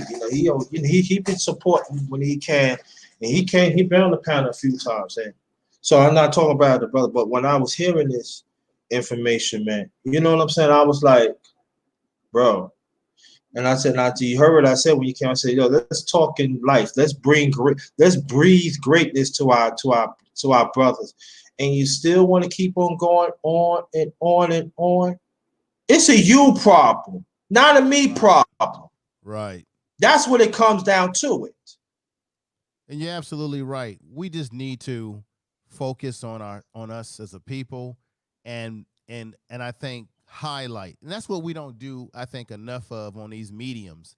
We need to highlight the positive and the vibrant energy of what black men, black women, black people are doing together. We need to highlight that more and focus on ourselves in a positive manner, because all this negative energy vibrating is not what we need. Not at this time. I mean, you can make an argument, and you tell me if I'm wrong or right. Can we make the argument that given the political situation that we're in with Trump and all the things that are going on right now, is this a time where black people are now starting to come awake, or maybe reawakening? Some of this stuff that's happening in this world is helping to wake some of us up. Yeah. Yeah, I agree on that. I agree on that. Now people get to go and debate. What about the time? Yeah, you can debate about the time, but it's happening right now. I think that is great. I think it's great. I think it's great that we wake up right now. But I think the thing is now it's time to put into action. Now it's the time to put into action right now, because and I'm talking about us as black men. Information Man has talked about it, and I'm talking about it. And I know there's other brothers has talked about it too. And I'm gonna put this in a nutshell, black man. No matter what status that you in, and I want you to hear the underrated one is talking about. The two parties that we have in this country, they has never embraced the black man, period. They haven't. Also, the two parties now, they want to sort out our vote, because they realize that our vote is going to change this country. I want us to understand that. And they're going to use some of our people, and I have to say this, some of our black women. Like, doggone, I ain't gonna talk about Kamala Harris Information Man, because you already brought up Kamala Harris. Because I'm not even gonna talk about it. Every time I think of her, it gets me sick. I ain't gonna talk about Feel Up Joe. That gets me sick. If we want to make a mark, black man, I don't care how big your channel is. I don't care how small your channel is. I don't care outside of it, whether you have a good job or you come a job or business or something, or entrepreneur, wherever it is. This is the time we need to stay together. This is the time to make a stand. This is the time to send a message to let them know we are not for sale. Some of your black women want to use us. We are not for sale. Some of your simps, we are not for sale. Breathe greatness within us and send a strong message. This is how we gonna roll with it, and that's how it is. So, Information Man, you can make it last for more, so I'm closing this out. Nah, brother, I just thank you for inviting me up. I'm gonna get off and we gotta talk some more. Thanks for the email, man. I appreciate you sending out the email, checking on me. That's a real stand up. You're a real stand up brother, man, as always. Back to the basics. Good to see you, sister.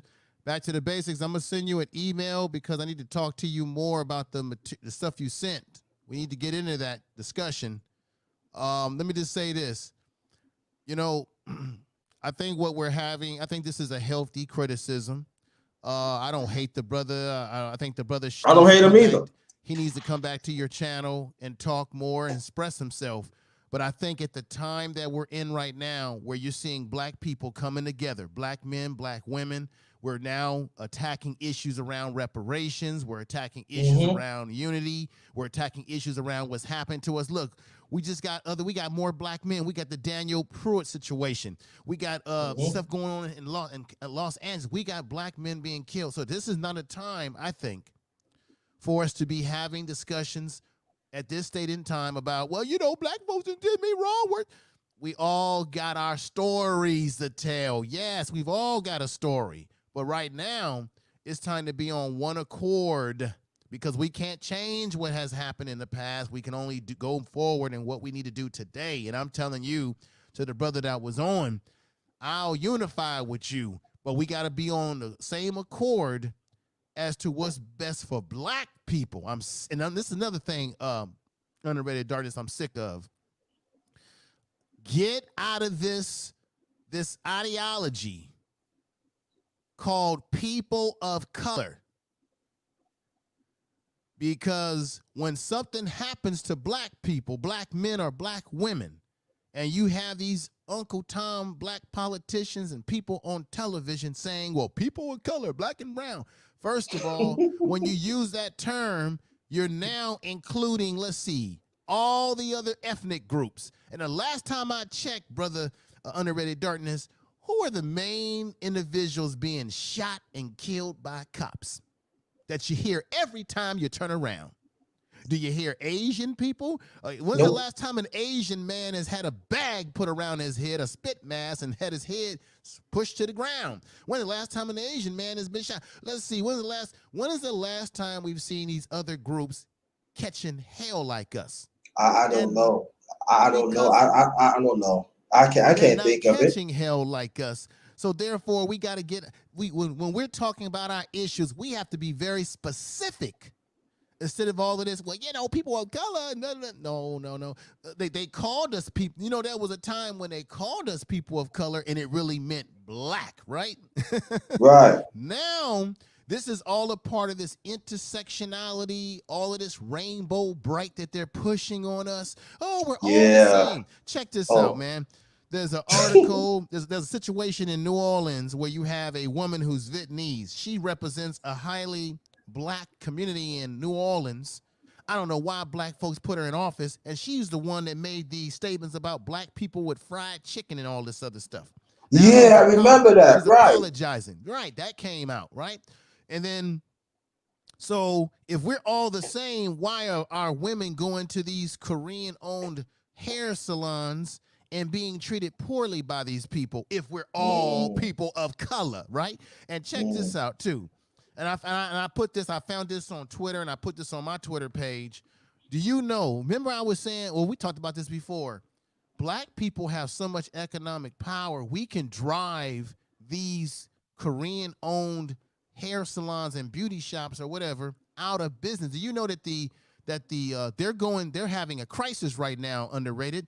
There's an article, I believe, in either ABC or NBC where they're talking about they're losing their jobs. The people that do the manicuring and work in these beauty shop, these beauty supply stores, they're losing their businesses.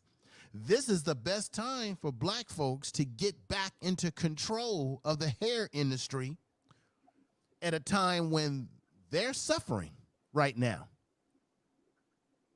because they can't. I think some of our people are starting to wake up and say, you know what? I'm not going to buy from them. I'd rather go online and find a black person selling hair products, and I'll buy from them. So that people of color thing, and the people who push this people of color thing is white folks on television, and they're black house Negroes who push that Yeah. narrative. But you know what information, man? If you notice about now, I want to go back. Um, when Obama first became president back in 2008, when he talking about people of color, when he Mm-hmm. talking about people of color, us as black people was not part of that anymore. That's when he started pushing the LGBT, whatever you call it. I don't even want to. But anyway, and that's when the Rainbow Coalition really start happening and go through that and everything. So I'm just saying like this though, that when they like, I'm going more information man point this though too. I want you to vouch for this. When they talking about people of color, we not included anymore. They No, talking because about the LGBT. right. And then this is another trick bag here too, Underrated Darkness. Watch out for the language that you're hearing Mm-hmm. from the Democrats as well as the Republicans. When they talk Oh about yeah. us, they slide in the language of people of color. So when you hear Kamala Harris talking or Biden, and they say this is what we're going to do for black people, they always put it under the guise of people of color. Another thing that's bothering me too, since I'm still up here, is that okay? We know that there are black men, I see it all the time, that are disproportionately in the prison system on chumped up charges. That's a fact. Something has to be done. But one of the problems that I do have, given that is a factor, is that every time these politicians talk to black people, they talk to us as if all of us are in jail. So their contribution to having a black agenda for us is always wrapped up in the prison industrial complex system. So they throw us a couple of bones and say, well, we're going to free we're going to free your aunt, your mama, your daddy. So they'll tell us, we're going to do something about restorative justice, right? We're going to do something about criminal justice system. So they think that all they got to say is that because all black people is in jail, all of us got somebody in jail. So they use that as the buzzword to get us captivated and say, yeah, we got to vote for them because, see, they're going to do this. And I'm saying, yes, that's a problem. But that seems to be the only thing that they talk to black people about. Joe Biden did the same goddamn thing when he went to Kenosha. They always talk to us about the criminal justice, as if that's the only goddamn thing that we're concerned with and that we need as a black agenda. They never say anything about reparations. They never say anything about we're gonna make it where all black people or black children go to college for free. They don't talk tangibles. It's all wrapped up into we gonna do some criminal justice reform.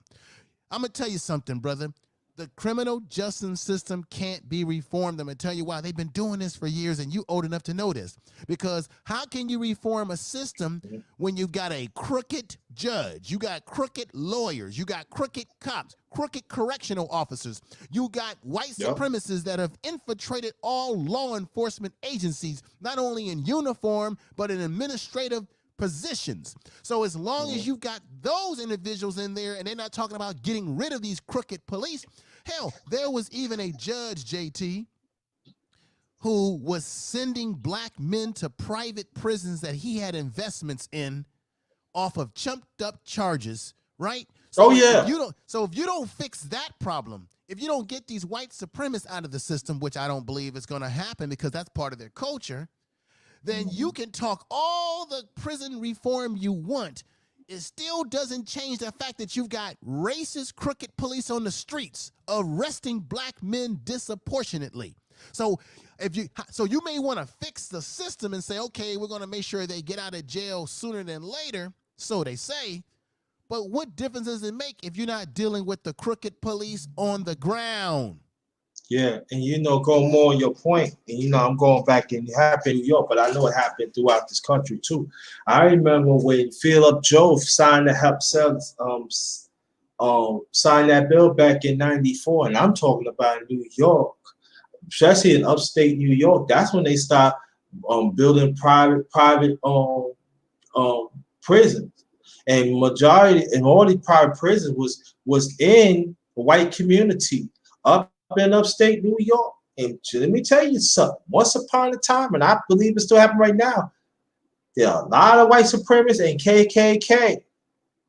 So instead of they wear these white sheets, they become officers. Well, they've been officers already, but I'm talking about right back in '94. That's what the matter of fact, they was doing back in the '80s, but they did a lot more back in the '90s and stuff.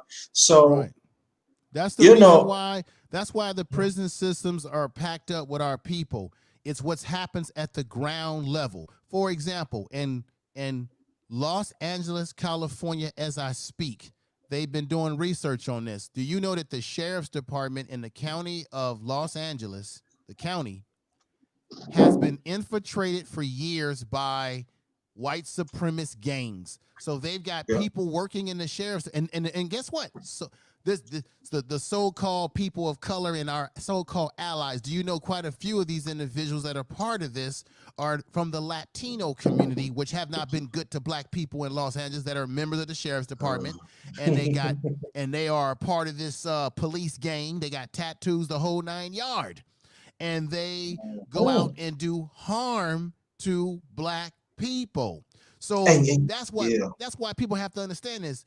The politicians can talk all this policy until they're ready, which they're not doing. Until they're ready to get rid of qualified immunity to police.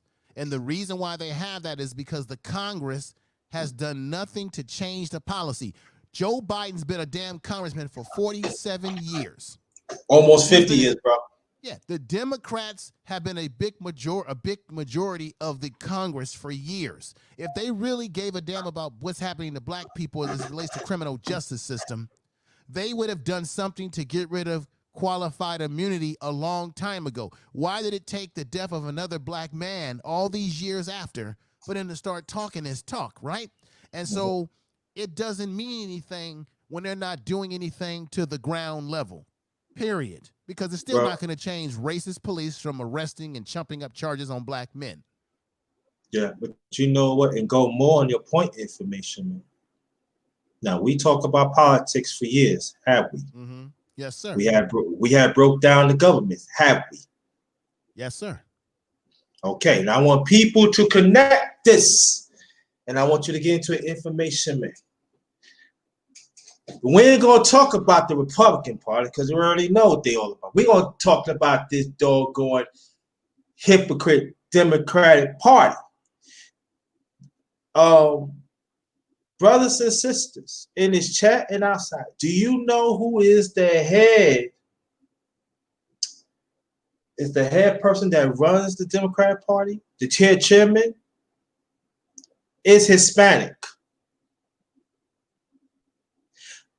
He is Hispanic. If you notice, they have not have been on the side us as black people throughout this country for a long time.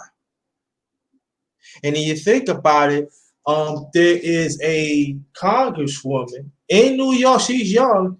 She said a certain derogatory phrase about us as a people. I tried to put it up, but I couldn't find it. But we got to understand,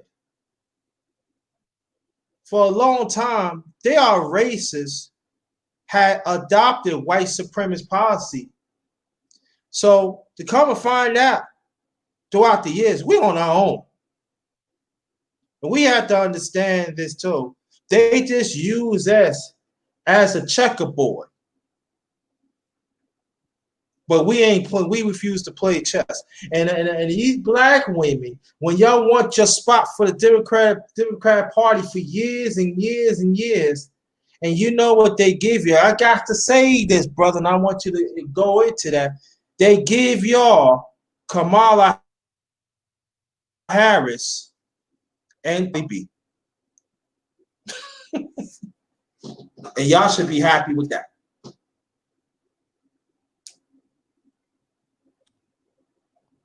I think it's symbolism, brother. This is the thing. This is the thing we have to understand as a people. They study black people. They know that we are highly emotional people. They know that we are into the church and religion and things of that nature. So they know what's going to strike a chord with us. So they know that black women are the biggest voters in the Democratic Party. They put that dude Doug Jones in office at the tune of damn near 90% in Alabama. And I talked to a woman that I was supposed to interview who's from Alabama, and I said, "What has Doug Jones done for black people, black women in particular?" And she says that Doug Jones has been terrible to the black community out there. But the Democrats don't tell you about that. They hide that. They don't publicize it. So now we've got black women that are rallying around a black woman who has never really identified herself as black until it becomes convenient for her politically. When I lived in San Francisco in the Bay Area, I met her. I've been around Kamala. Black folks were asking her to please help us in the case of Mario Woods, and she did absolutely nothing. She was in line and step with her slave master, Jerry Brown, who also was a part of that nonsense and doing nothing as governor when black folks were pleading damn near for help. And black people were responsible for putting her on in the first place. So you got black women that have been caught up in symbolism. But this is the thing that disturbs me about black women in America today as it relates to Kamala Harris. Why? Have you heard any group of black women say what they demand of her to do for them? All you're hearing is celebration. Go ahead, sister girl, black girl magic. Yet the woman, when you look at her lineage, even her father's lineage, if you go deep into it, her lineage, even in Jamaica, her father comes from a slave-owning family. They don't tell you about that little part. Her mother comes from an upper class of Indian Indian descent. So she doesn't come from a background of downtrodden and what have you. When they talk about her father, they say very little about her father. When she had remarks about Jamaica, it was all based in weed smoking. And her father wrote an article saying that he was very disappointed that she would characterize her black side as just being about some weed smoking.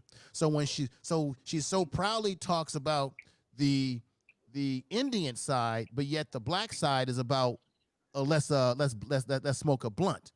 So that shows you what she thinks about black people. When you look at her track record, what did she really do for black people in California but put black women in jail, put more black men in jail, 600 black men who were exonerated because a judge had to step in when her laboratory screwed up evidence. She was arresting black people for marijuana smoke, now turns around and says, oh, okay, we should legalize it. So she's just she does everything based on politics, not about her loving black folks. And so why is it that black women, since they put them on top over us right now in this political game, why haven't black women demanded what they want of Kamala Harris? I haven't seen it. Have you? I don't think ain't never gonna see it either. I think where it is. Yeah, go ahead. I'm just gonna say this, and some women will take this the wrong way, but I'm keeping it 100% real. The difference between women and men in general is that women go on their emotions. Men, we use logic. That's why you have a lot of black men that's not messing with Kamala Harris, because we're looking at logic. What's that logic? We're looking at her record, because her record has impacted black men who nobody cares about, JT. Haven't we had these conversations before? Nobody cares about black men unless we're dead. Yep. But black women are caught up in their emotions because it's a woman and she looks kind of like us. Yeah, sister girl. She went to Howard University, a black university. There's a lot of, I've been there. There's a lot of non-black people who go to Howard University. So what? Well, and plus got dugged out by good old Willie Brown. We cannot leave that out. Well, she did Willie. I'm gonna keep it real with you, and I talked about this. She did Willie Brown wrong. As soon as she got where she wanted out of him, she threw him under the bus. And let me say this. This is a brother from Cali. This is a brother from Cali now. Don't say like, oh, he making this up. This is a brother from Cali. He knows what he talking about. You go ahead, bro. I just gotta put Let me give you some inside information. Maybe I may not have told you this. This is why I know what I'm talking about. This is personal. The organization that I'm a member of, Willie Brown's a member of. I know Willie Brown. I've talked to him. I've sat down. I've met with him, the whole 9 yards. Back in the day when she ran for attorney general, she went to a chapter meeting. She came to the Brotherhood asking us to support her campaign. We put her campaign over the top, which allowed her to become district attorney of San Francisco. That's back in the 90s. So back then, her and Willie Brown were dating each other because Willie Brown had been separated from his wife for already 25 years. So she was basically messing around with a man that was still legally married. Okay? So when she was messing with Willie Brown, along with our Brotherhood and many others in the community, were involved in campaigning and getting her into that seat, into that office.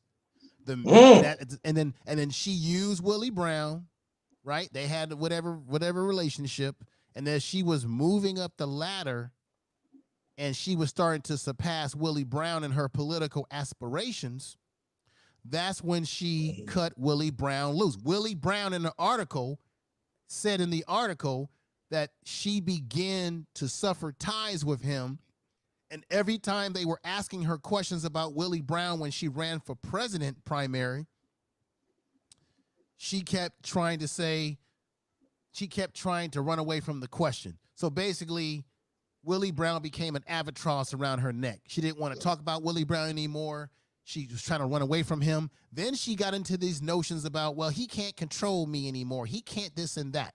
So then she said, he's an old man. I'm a young woman. My political career is going to go further. He's a done deal. He's a nobody. So as she started to move towards Washington, D.C., the man who actually was responsible for putting her on, along with black voters in San Francisco in organizations, as she moved further and further away from the Bay Area, that's when she threw Willie Brown under the bus. He did an interview. He did an op-ed piece, and he said exactly what I said. She distanced herself from him. She tried to clown him and say he was irrelevant, and he was no longer relevant in her life. Relevant? And therefore, this is I can send you the article. I did that was part of my. I believe you. Yeah, send me the article anywhere. I believe you. Send me the article, please. That was part of my video I did where Willie Brown was interviewed. And Willie Brown said that he didn't think that the job that she was going for was best suited for her. He said he felt she would be better suited as being a attorney general of the country because of her law enforcement background and and lawyer background, right? He said that being a vice president is sort of a know-nothing job. You don't really have a lot of power. And see, this is what black women that are following her don't understand. She doesn't really have much power unless Joe Biden croaks, which maybe that's what they're counting on, okay? So he said that he thought that she was best suited for that position. Then it was quoted that she did an interview, and you could find the interview where she was distancing herself from Willie Brown, saying that I don't want to talk about it. Willie Brown can't control me, blah, blah, blah. Willie Brown is an old man now. I'm a young woman. I'll still be around in 40 years when he's gone. This is what your so-called black woman said about another black man, and you got black women out here supporting this shit, right? Okay? And so this is another thing, JT. So when she got into elective office as district attorney in San Francisco, did she come back to our organization and say, thank you, brothers? Thank you for supporting me. We never saw either high or hair. She never came back to our chapter and thanked us for supporting her. Not even a goddamn gift basket. Not a goddamn thing. Okay? And then she did her little thing with Willie Brown, threw him under the bus once she got to where she is right now. Okay? And now they're telling me and you that we should forget about her record because we got to get Donald Trump out of office. Look, I don't like Donald Trump. He's a stone-cold racist, but one thing about him that you can say, he tells you exactly what he is. You know exactly what Donald Trump is. With Biden, he's a wolf in sheep's clothing. He tells you, like he said in Kenosha, I've been involved in the civil rights movement since I was in junior high school. He's a goddamn lie. Right. He said look, it was as far as 1970 during the whole busing movement in this country when Biden was talking about he was concerned that his kids were going to be in a racial jungle. Now that's documented. And he lied when he was running for president. See, nobody talks about this, JT. Back when he ran for president several times, he got caught lying. He did some plagiarism when he was in college. Yep. So my question is, both men have bad character. The difference is that Donald Trump already tells you, I'm a white supremacist. I don't give a fuck about you. Okay, I don't like him, but at least we know where he stands. Joe Biden says, Joe Biden is a white supremacist, but he tells black America, you know, I've been in the civil rights since I was junior high school. And I believe that we've got to do something about criminal justice system. The criminal justice system that you help promote with your 94 crime bill, JT. What are your thoughts? Man, what can I say? I've been saying that for years. Good old Philip Joe. People say he's not a white supremacist. Oh, yes, he is. And see, the stuff that you're saying, let me re-emphasize what you're saying, information, man. All the stuff that we talk about is a public record.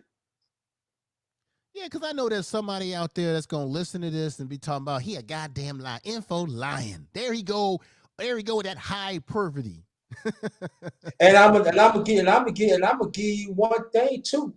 Go get to New York. I'm connecting the dots. When they was back in the early 2000s, late 90s, 2000s, when they was talking about gentrification was really happening. Yeah, Clinton was a part of it, but you know what? Who was his right hand man was? Good old Joe Biden. Yes, he was. Now let me say this, JT. You got one of your members in the chat room, and all respect for her. I think it's woman of the past. This is all respect to you, sister. You say that Trump have paid an average arrangements for young black students and helped the community. Actually, okay, if Donald Trump has done so much for the black community, why has black unemployment started to sputter down now? And if he's done so much for the black community, why wasn't he not willing to talk to the Blake family? Their son got shot 7 times in the back, yet he's praising white boys like Kyle Rittenhouse, saying he's a fine man and praising the militia out there. And the father, Blake Sr., said that Donald Trump waited 4 or 5 whatever days, never even reached out to the family. And when he did reach out, the family said, hey, we'd like to have our lawyer on the phone call. And he refused to do so. Then he goes to Kenosha and stages a photo op with a building that wasn't even owned by the man who owned it. It was someone who used to own it, and said, wait a minute, he suckered me. So if Donald Trump is doing so much for the black community, why won't he be willing? Why is he not willing to apologize to the family, the Blake family, who doesn't want anything to do with him now because he wants to use them as a photo op? He wants to play politics. Why didn't Donald Trump jump on top of this and say how wrong it was that the cops shot this young black man 7 times? Why did he go to Kenosha and do what he usually does, meet with the police, because he wants to get those votes from the police? Why, if he's so much for the black community, why hasn't he not even apologized to the Central Park 5 when evidence has already come out to show that they did not do what they were accused of when he put out all those goddamn ads? You remember this, JT, because you're from the New York area. Why?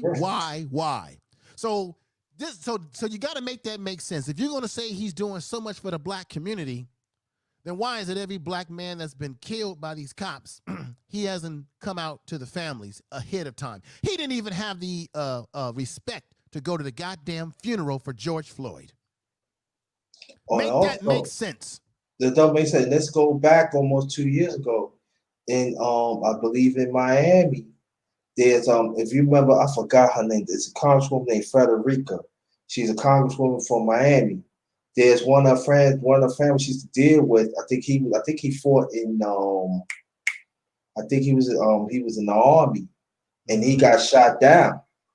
And come to find out, they trying to relocate his body, but it was not enough resources because Trump has took that resources and put it somewhere else. And what happened when they finally recovered the body and stuff like that, Frederica was doing her thing to get the body back and everything. And Trump did not acknowledge the body. No, he has never. This is the thing. This is what Trump is, and I don't know why I didn't figure this out a long time ago. Trump is a transactional individual. What does that mean? He doesn't do anything unless he's getting something out of it, JT. If you look at his history, you know his history better than probably most of us up here because you're from the New York area. He's a transactional figure. So anything that Trump does for someone has to benefit him and his family. If it does not benefit him, he doesn't give a damn. That's why when these incidents happen, JT, he goes to the police. Because why? The police unions are powerful in this country, and they can help to put him back in office through voting. Look, Trump got in office. See, you gotta look at the data. Trump got into office. Let me just give you what the data is off the top of my head. And I know this is facts. You can find this out for yourself. When Trump got elected in 2016, he got about 58% of the white vote. 37% of the white vote went to the Democrats. 58% went to the Republican Party for Donald Trump. So that tells you what a white America is about. They are for this man. White America is responsible for this man. Now, for all these Negroes on YouTube who talk all this Trump stuff and all this mega hat stuff, oh, black folks for Trump. There's only 8% of black people voted for Trump. So those people that are Trumpettes are only a minority within the political game. 8%. About 89%, 88% of black people voted for Hillary. A good portion of that was black women. The majority, 8% only black people. Now, for our so-called friends, the so-called black and brown coalition and Asian coalition and people of color, JT, check this out. Hispanics voted for Donald Trump at 29%. Black people, 8%. Repeat that again, please. Hispanics voted for Donald Trump at 29%, while black people were only 8%. So what's up with this? We all people of color, we all in the same boat. No, we're not. Now, let's come to Asians. Now, to be fair, Hispanic people did vote for Democrats at around 40, 50, somewhere in there. About 70, 40, somewhere in there overall. But their vote for Donald Trump was significantly higher than it is in comparison to black people. Now, when you look at Asians, same thing. Asians voted for Donald Trump at 29%. Okay? Then I think others. Let me double check this one more time. I want to get this right because this drives home my point I'm trying to make, JT. Let me look at something real quick. Let me see. I'm pulling this up. Here we go. And you can find this out. This is how the vote broke down by race with Trump, Clinton, and others. Others voted for Donald Trump at 37%.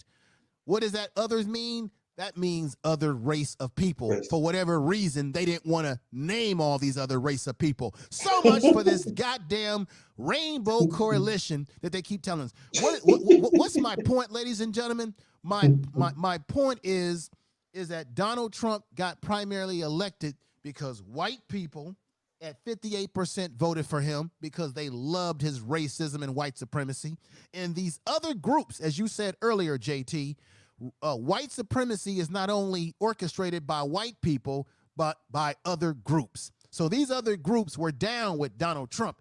Even Hispanics at 29% when he said, hey, I'm going to put a wall around y'all motherfuckers. So that tells you everything you need to know about what's going on with this political technology. So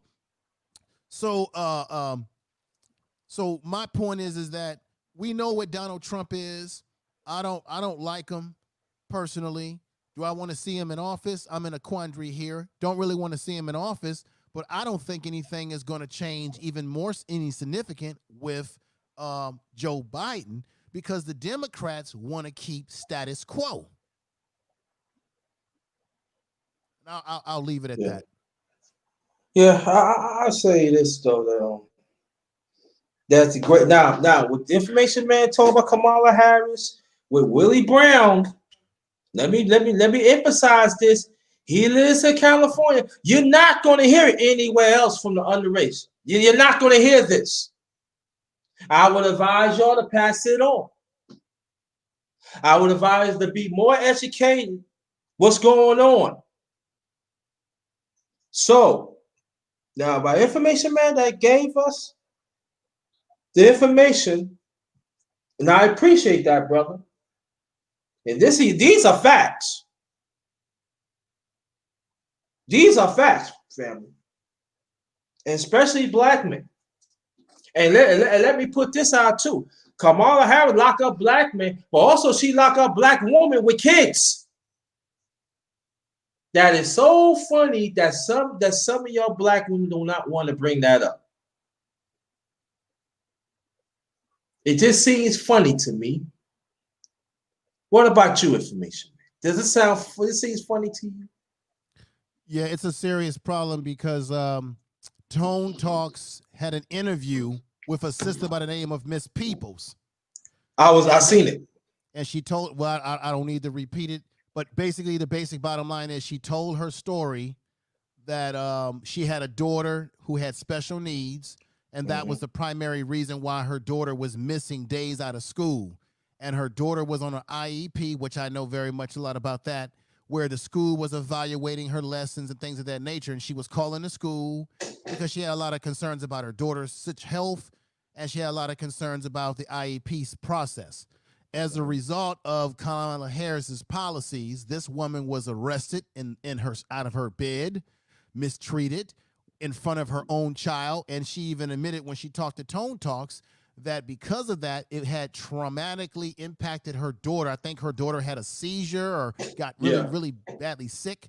And this was a process in which Kamala Harris's DA office, she had her DAs going out, badgering black women as it relates to the truancy. Now, I agree that our kids need to be in school. But the difference with Peoples is that she had all the evidence to prove out why her daughter was missing school. And because of Kamala Harris's policies, a lot of black women like Miss Peoples suffered.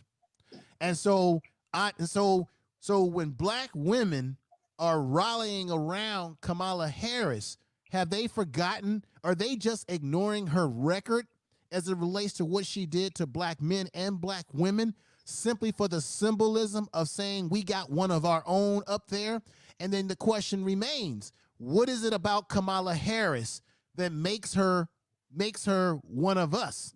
When she look, wake up, people. She told you what she was about when she was on the Griot interview, where she said, no, I'm not going to just do something for black people.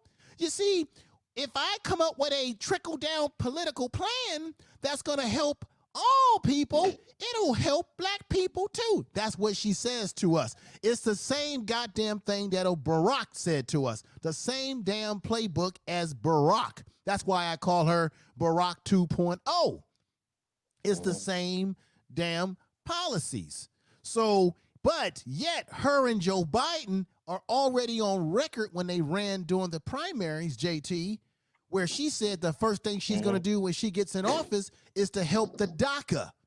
The DACA is not black people. That's Latino people, Mexicans that are across the border, people that... Man, that's the immigrants.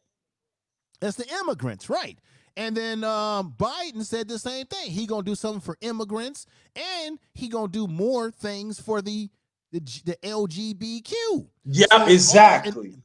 So all these other groups are told point blank, this is what we're going to do for you. But when it comes to black people and we say, what are you going to do for us? Oh, well, wait a minute now. See, you got to understand. It's going to be good for everybody if I do this. If I give DACA and I give the LGBTQ more rights, well, it's going to trickle down and help black people too. That's what they would tell us, JT. Right. And that's not true. They just Right. false pretense. Right. Whereas somebody like Trump, he'll come out and tell you straight up, I'm not doing no damn reparations. They tell you, I ain't doing shit. You're on your own, and what Donald Trump hangs on, which is nothing but another political game, he hangs on this bullshit about, he hangs on the reality that, well, I've done more for historical black colleges than anybody else in the world, and black unemployment is the lowest it's ever been. I've done more for black folks than even Lincoln. And check this out. Now, this is the trick bag. This is for everybody in the chat room. This is the trick bag. This is why you can't get caught up in tricknology. Do you notice, JT, that Donald Trump never tells you what type of jobs he's created? So when he says he's made black people employed, what's the goddamn jobs? This is my question. Are these livable wage jobs, or are these just service jobs where you're working at a restaurant, or you're working for fucking Goobert or some other bullshit? So that's my question. You can employ people, yes, but do the jobs give you livable wages?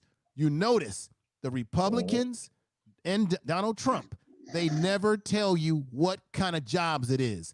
For all we know, those goddamn jobs might be working at a goddamn Goodwill. Right, exactly. You know what I mean? He never said, but see, let me go more on Trump too.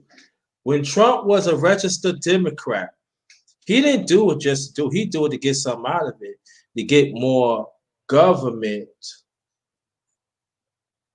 contracts. So you know what that means? That means so his money could be liquidated illegally. That's why that's why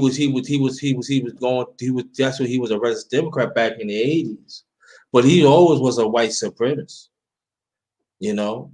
And it's just the sad thing about it that he has tricked the Democratic Party. Because let's be honest here, to a lot of people understand, he did funded the Democratic Party for millions of dollars years ago. He funded Clinton, and also he funded different people that was running for congressman back in the days. Yeah, I'm talking about in the 80s and the 90s. Right. JT, Donald Trump is a converted Democrat. He talks about Hillary Clinton and Bill Clinton, and believe me, they're both no good. But he was taking photographs with them. He was smiling with them. Like you said, he was promoting them and giving money. Donald Trump, like I said, he's a transactional fella. When Bannon and all these people were looking for a Republican candidate, they said to Donald Trump, this is documented. They said to Donald Trump, hey, Donald Trump, you have a history of being pro-abortion.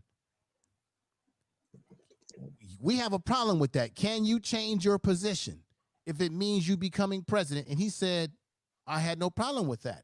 Another thing that people need to recognize, for those of you who think that Donald Trump is not an insider in Washington, when Donald Trump went bankrupt and he lost his casino in Atlantic City, and he could not get money from a bank because he had so many bankruptcies in America, guess who? Can anybody guess who bailed him out? And this is not the Russians.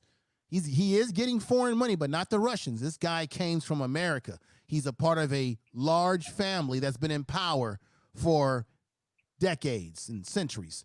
Can anybody guess who gave him money, who he's beholding to? And they are a part of the system. Anybody in the chat room?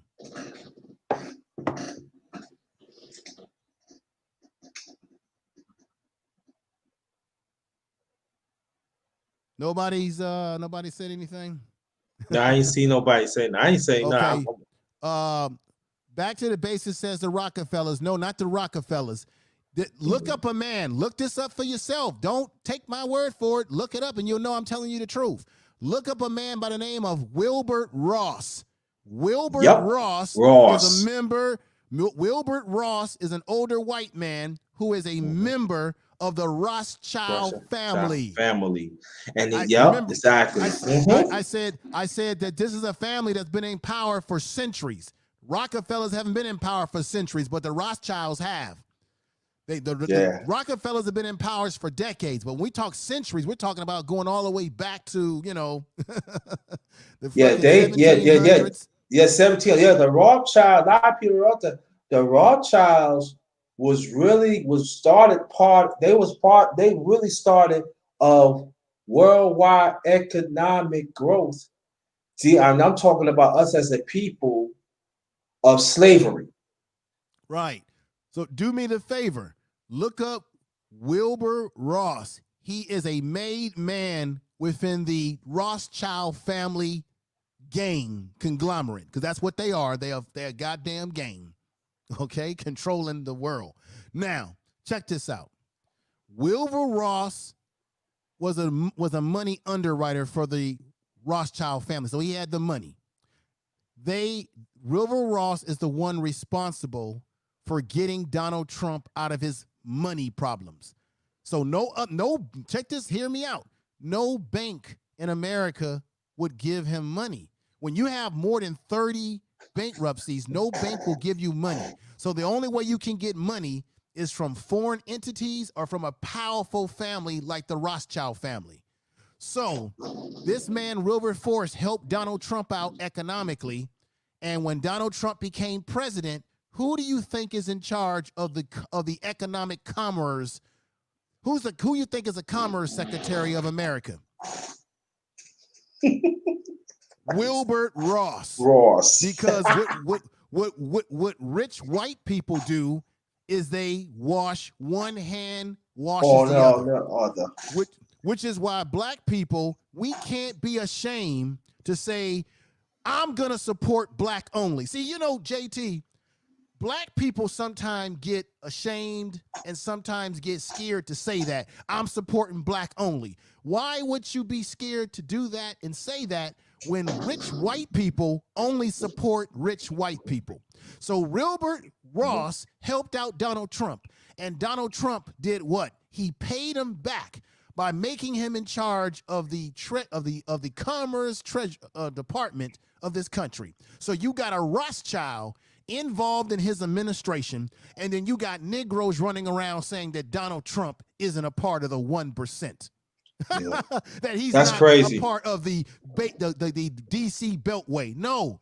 Look at everybody that's in his administration, from Joe Bannon to all of them. They're all a part of the 1% or the establishment. So Donald Trump is about the establishment. Okay, always has been. And both Democrat and Republican parties are both a part of the establishment. Republicans screw you with no Vaseline. Democrats screw you with Vaseline. It's just how you want to get screwed in the end. Yeah. Come on, y'all. The ones that come in, hit the like button and share this.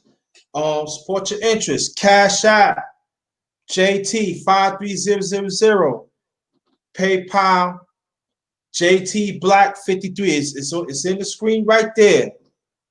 There goes my Cash App right there and my PayPal. Support your interest. Very much appreciate. Right. All right. And then JT, I'm gonna leave you with this one too. After making that statement about Trump, you made this statement earlier in the program about Joe Biden. When Joe Biden was crafting the crime bill, people don't realize this. That, the crime bill got passed in 94, and then y'all's first black president, Bill Clinton, as y'all called him, he signed this shit. So you had two Democrats sign this shit, and then the Democrats in the House, they approved it. So you got so now check this out. This is the bullshit. You got Democrats in government today talking about, we got to do something about police reform. We got to do something about the injustice of black men in prison. But yet, a lot of these same black Democrats were in office the year that they passed the 94 crime bill, and they didn't do anything to stop it, to say, hey, this is going to disproportionately affect black people. Now, when Joe Biden was crafting this bill, people don't know this. He was putting this together during the late 80s with who? Strom Thurmond, who he says he liked. And Strom Thurmond was a legendary DC Democrat. He the one started DC Democrats. Right. So he looked up to Strom Thurmond. He looked up to people like George Wallace and a couple other individuals that I lose my mind on right now that he looked up to. So, wait a minute. He looked up to, so this is a man who says he's been a part of civil rights since he was in June. See, Joe Biden lies just like Donald Trump. This is a man that says that he's been a part of the civil rights movement since he was in junior high school. If it's been ingrained in you since junior high school, then how could you collaborate and work with Strom Thurmond and be and take a liking to people like George Wallace? Make sense, JT. It doesn't make no sense. And let me tell you a little more about Strom Thurmond. Strom Thurmond been in Congress almost 70 years. I want you to, almost 60 years. A little over 60 years, This is a person, Strom Thurmond, that he was spearheading the white supremacist policy in Congress back in the 30s. This is the same one that when y'all see all this stuff be happening in the South and even in the North and stuff, Strom Thurmond was a part of that. So when Information Man was talking about what Joe Biden was talking about here, you think about it, Joe Biden was never really his own man because he'd been adopting this white supremacist mindset and policy that was going on like 30, 40 years before that. And I'm talking about back in the 1970s. So he was never really his own man. He was just part of the establishment.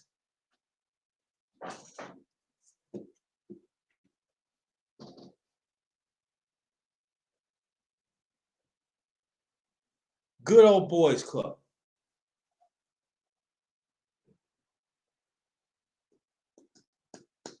All right, Information Man. If you still there. Yeah, I'm still here. Okay. I'm gonna get off in a minute. I gotta attend to my daughter. But let me just say this in short. We have to examine both of these political parties. Now, I'm not one of these people that's not realistic.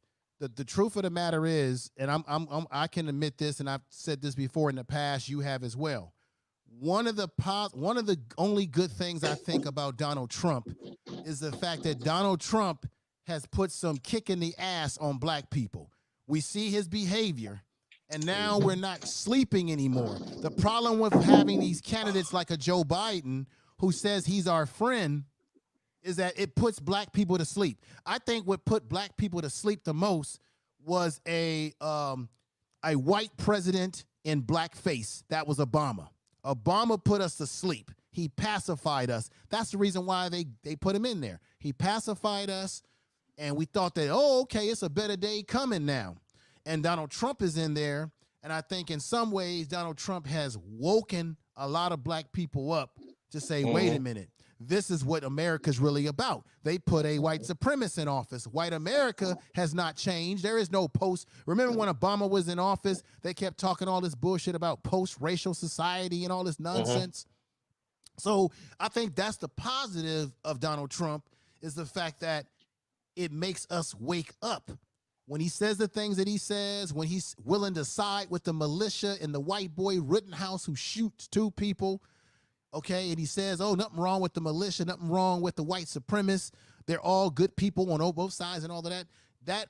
That wakes black people up to realize, uh-oh, America hasn't changed. And maybe that's exactly, maybe we needed someone like Donald Trump to get us out of this slumber.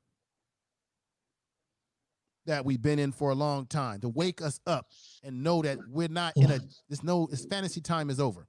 So I think that's the positive of his rhetoric. But I'm telling you, both everybody in the chat room, whether you are a Democrat or Republican, it's one eagle bird. What does the eagle bird have? You have a left wing and a right wing, but they all fall under one source of power, and that is manipulating you, the public. Think about it. Every 4 to 8 years, we are electing people, for the most part, who either go to Ivy League schools, come from elite backgrounds, or come from money like Donald Trump, and we're putting them in office every 4 to 8 years, okay? And these individuals, they talk to each other, they go to schools together, they're members of same organizations together, and they have allegiance to each other. And I'll leave you all with this, and I think Back to the Basics knows this as well. If Donald Trump didn't know about the coronavirus, that it was going to be this bad, that he wants to blame it on China, ask yourself this, everybody, and I brought this up in some of my videos. Why is it that the CARES Act bill, which is the money that they gave us for the Trump change of $1,200, and they gave other corporations all this money, why did Donald Trump sign that bill on 1/24/2019? I want everybody in the chat room, if you think I'm lying, go do your research.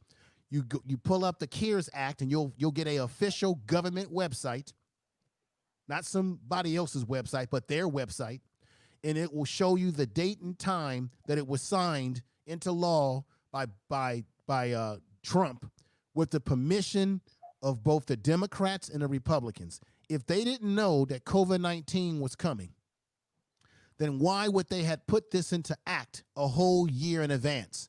Somebody's got to make that make sense. Yeah.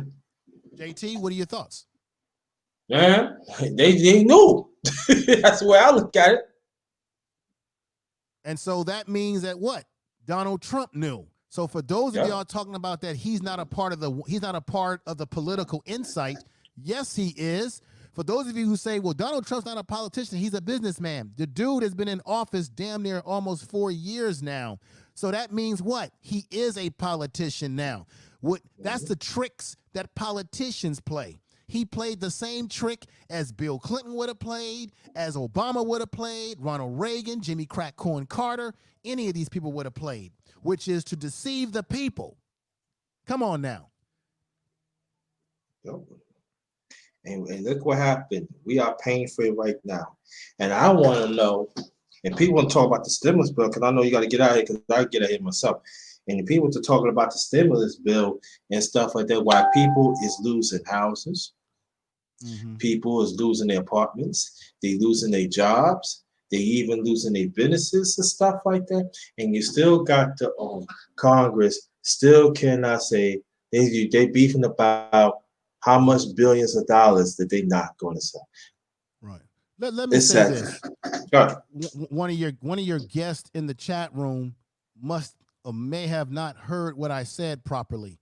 I did not say, and JT, you can be my witnesses, I didn't say that Donald Trump was responsible for coronavirus, meaning that he somehow was in a laboratory and created it. What I said is that if they did not know that something was coming, see, listening is a goddamn art, and you should take the time to listen, Sunday. I said that if they did not know that something was coming down the pipeline with COVID-19 coronavirus, why did Donald Trump sign the CARES Act bill into law with the help of the Democrats and the Republicans? See, they always, and this is why they do this. The Democrats and Republicans are about the money. They protect themselves. The reason why is this. The CARES Act originally, when it was crafted, was designed to do what? Help out the corporations first. That's why you only got $1,200, maybe $2,400, where the corporations got what? $1 trillion a day. Do you know that the banks in this country, when this whole thing broke out, we're getting $1 trillion a day? I'll give you my resource for that. All you got to do is go to PBS News Hour, and they talk about the Federal Reserve, which is not really federal, giving the banks $1 trillion a day. So the CARES Act was designed to make the corporations whole. For those of you who think that Donald Trump is not an insider, you've been bamboozled. He's a complete insider. So both the Democrats and Republicans said, wait a minute, we got to keep the corporations whole to keep this country together, and we'll just give people some bones, right? So the question is, if they did not know that something was about to happen, why did they sign this bill into law on 1/24/2019? Now, Sunday, you need to answer that question for me, and you need to learn to listen, because I didn't say that he created the goddamn coronavirus. I said they knew something was about to happen, and therefore he put a bill into play. That's not coincidental. That's the game that both Republicans and Democrats play on you, folks.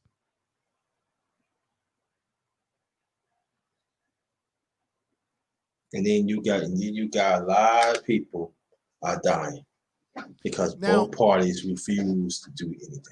Right. For DJ in the chat room, all you got to do is look up bill. This is how you find it, and y'all will know that I'm telling the truth. When you go on your Google search, you Google you Google HR 748. HR 748 bill or CARES Act, and it will come up on the screen. Matter of fact, so this, all you got to do is do that, and then it gives you the name of the bill, who was all involved in it, who signed the bill, when was it put in the act. It gives you all the juicy details. Okay, I'm not making this up. This is a fact, and this didn't come from no Alex Jones. This didn't come from some quack pack website. This comes from the government website, their own website that they put out bills to let the public know what's being passed. So I didn't get this from no Alex Jones, okay? Okay. That's what's up. Yeah, I'm saying, y'all ain't gonna hit nothing like this, man. I seen it already, so you're not gonna get no information like that on this channel. You're not. I ain't mean to brag. You're not. You get first hand, and even on his Information Man channel, he said the same thing too. And and you know who can back me up on this too is Back to the Basics. If she's still in the chat room, she knows exactly what I'm talking about because she's seen the document. Matter of fact, I've put the goddamn document on the screen myself when I did a video on this. So I'm do it. I know. I was there. I seen it too. Do it. The nutshell is, oh, there it is. I think she put it in there, I think. All right, click into that, JT. If you can. I can't click into your chat room, but you can. Put that on the screen so that we can shut all the non-believers Yes, you down. can. Yeah, yes, you can. You're mine. But I don't think I can. No, what I'm saying is put it on your, can you share it on your screen so everybody can see it on your screen on here? Can you use your share drive? Let me see. Because my share drive don't work that time. Let me see.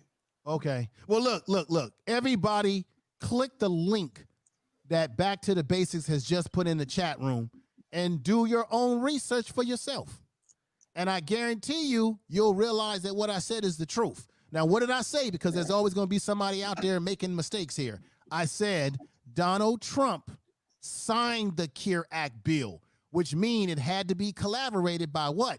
The Republicans and Democrats collaborated, and then Donald Trump was more than willing to sign it. Matter of fact, there's even a damn photograph of him signing the bill with a smile on his face with the Democrats and Republicans.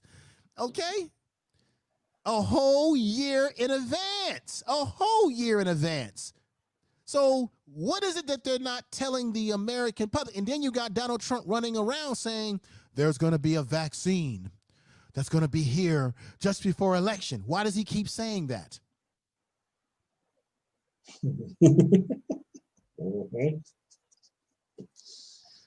So, but JT, thank you for your time, brother. I'm going to thank you. Off.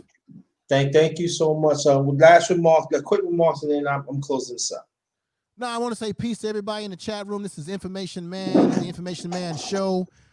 Check out my channel if you haven't subscribed. I appreciate the subscription to the channel, Information Man Show. Check it out, man. I haven't. I've been on a little bit of a hiatus the last couple of weeks because I'm working on some other stuff. But I'll be loading up some content over there very soon. I mean, I got a lot of content over there as it is, but I'll be loading up some stuff because I want to go deeper, JT, into this issue around this Rittenhouse character, the situation in what's happening in Rochester, New York. You know, the people out there are asking for the mayor. Check this out, JT. I was listening to Jason Black last night, and he said this. Do you know that the people want the mayor and the police chief, who are both black, to step down, but they're not going to step down, and that the police chief is friends with some religious clergy woman, right?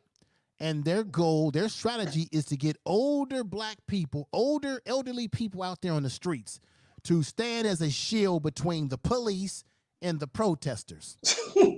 So they figured, let's put the old people. See, you got to watch out for old Negroes.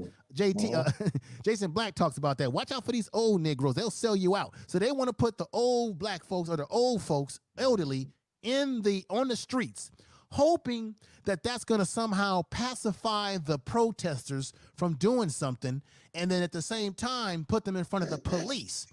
Do you understand what that's about, JT? You get you get the underhandedness there. Well, that's been going on for a long time. Let me tell you before you get off. It was this young lady I talked to. She was 65 years old. And she said, who are you voting for? I said, I don't think I'm voting anybody because nobody. Do you know she was screaming at me? I said, I ain't voting for them because I said they have. So I stayed up. Facts. I said, they haven't done nothing for us. You know, like that. You're a Trump. You're a Trump lover. You want? I said, I ain't said I vote for Trump. And these are old. Let's go more information, man. And these are old people still defending the Democratic Party. And these are the ones that will also, we got to understand this too. Go more on your point. Y'all better look out for this too. I guarantee you're going to see a bunch of old people is going to defend the Democrat Party. You watch and see. You watch and see. It's going to happen. JT, I'm going to have to bring you on, brother, so we can go more deeper into this discussion on the channel. Cool. Man. But let me say this to you because you've been hitting on a lot of jewels today. Because look, we saw what saved Joe Biden's ass is when you had Clyburn, Buck Dancing Clyburn, brought him to South Carolina, and all those black people rallied around him, older generation, to put him back on top along with black women, okay? And so what I noticed that has always disturbed me, and I know that back to the basics, she's a religious sister, so this is no disrespect to people that's religious or that are preachers themselves, but what I notice is that why is it that every time something happens in a black community where once again a black man is killed and black people say, we want justice, right? And when it looks like we're going to tear, well, in this case, black people ain't the one that's tearing shit up, it's white people. But why is it when this happens, they always bring the preacher, the older preacher, to calm us down? Oh, don't y'all go do nothing like that. Come on. No, let's pray on it. Let's believe in God. No. Don't do that. Yes, sir, man. Yes, sir, man. Right. And so check this out. Damn, man. We're gonna have to do this show again. We're gonna do this show again, brother. Check this out. White people have programmed us this way. They introduced religion to us on the slave plantation. When they first allowed black people to read, what did they do? They introduced what? The Bible. Right. And this is no shade to people that believe in God. I believe in God too, okay? So I don't want nobody getting it all twisted. But they introduced the Bible as another means to enslave us. And they did what? They appointed a man to be preacher.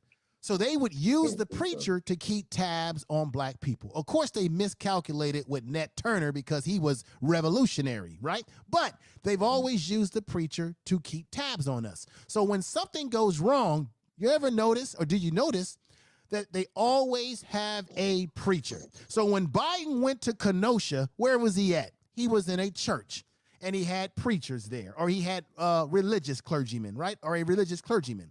So white people designed this way. They know that anything that happens in our community, go to the preacher, because the preacher can be used to do what? Pacify the masses.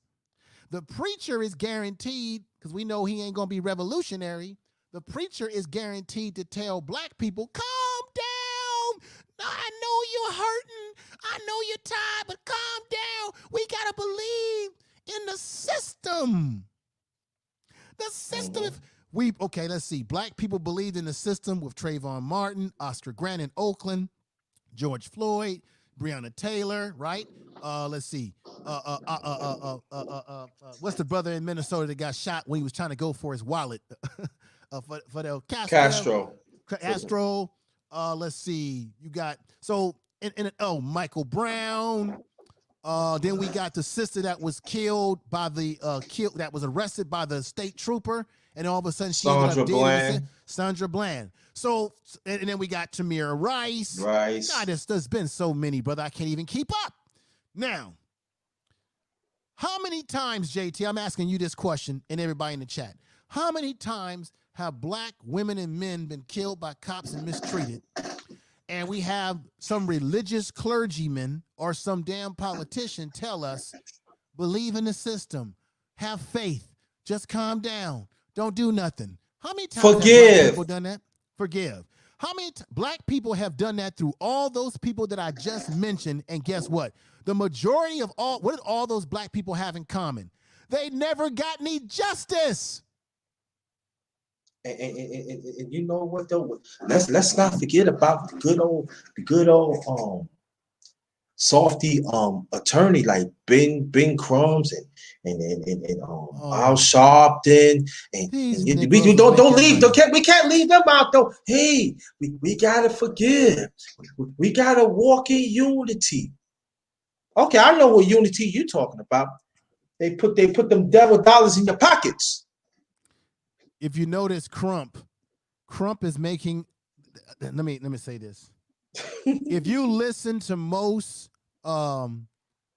mainstream radio and mainstream television programs, they will tell you, well, the reason why Crump is always involved in these things is because of the fact that there's not many black people that are civil rights lawyers. That's a goddamn lie. That's a damn lie. Crump is like an ambulance chaser. He made his name off of Trayvon Martin. By the way, Trayvon Martin didn't get any justice. Okay? Still ain't getting no justice. Yeah. What Crump is that Crump is a negotiator. He negotiates the what? The payoff. Right? and then he makes sure that he gets what did lawyers get? What does he get? 10% or 3%? He gets something. No, it depends on the state. Sometimes it's more than that. Right. So what we have in Attorney Crump is that he's making money by representing these families. And these families, this is how black people are bamboozled. He's making money because black people have been bamboozled by the fact that, well, that's Crump. He represented George Floyd. He represented Michael Brown. But black people are not thinking, JT. What are they not thinking about? They're not saying to themselves, but did any of those family members get justice? Nope. For their child being killed? No. So all Benjamin Crump has been doing is that he's been getting paid and he gets these settlements for the family. Now, do the family deserve money? Hell yeah. But I know it's not. You can't. There's no price that you can put on a child's life being taken from you. There's no amount of money that can make up for it. They can, what I'm saying is that they can never pay you what they're really worth, JT. Okay? They may give you 20,000, 20 mil. They may give you a couple of million, 1.2 million. That's still never going to be worth what the child's life is. Okay? Now, so Benjamin Crump is always involved with these families. Okay? And they make us think that he's the only one who can handle these cases. Yet none of these cases are getting justice. Is Breonna Taylor getting justice? The cops that shot her are still walking the streets. And let's not forget about the cops went to her ex-boyfriend. They got one of her exes. Yeah. They went to her ex-boyfriend trying to get him to lie and say that she was running drugs in the house. Drugs in the house. Right. Not true. Now let me bring up the name of this Negro. Look him up. Do you know, JT, and everybody in the chat room, that the Attorney General of Louisville, Kentucky, the state of Kentucky, is a guy by the name of Daniel Cameron. He's a Donald Trump supporter. Matter of fact, he was on the RNC convention talking, bucking his teeth, right? And he had the nerve to bring Breonna Taylor's name in his speech. And guess what? He's the Attorney General, which means he's the top cop. And he has the power to lay down an indictment on those police officers that shot her. He's done nothing for Breonna Taylor and her family, yet he puts her name in his speech at the Republican convention. He's a complete buck dance. I don't like to use the word too often, but he definitely is the definition of a coon. See, how many of you out there listening right now realize that a black man is the one that has this in the power of his control, and he's done nothing?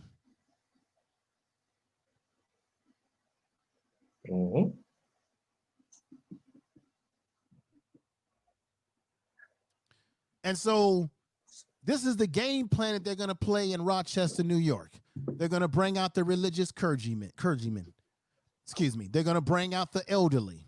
They're going to put them on the streets and get them in front of the cops and the protesters, thinking that that's going to neutralize and pacify them. Yeah. And the pastor that's going to be out there is friends with the mayor of Rochester, New York. It's right. And they're going to do that they gonna do part of this old nigga harms. You know what I'm talking about? People be locking arms. We shall overcome. We shall overcome. Right. We shall overcome someday. But you know what? Those days are over.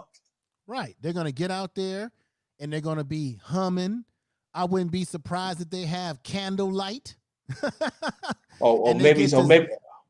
And they get to singing spiritual hymns and all that type of shit. And I wouldn't be surprised if they start saying to the protesters, "Take a knee with me and pray with me."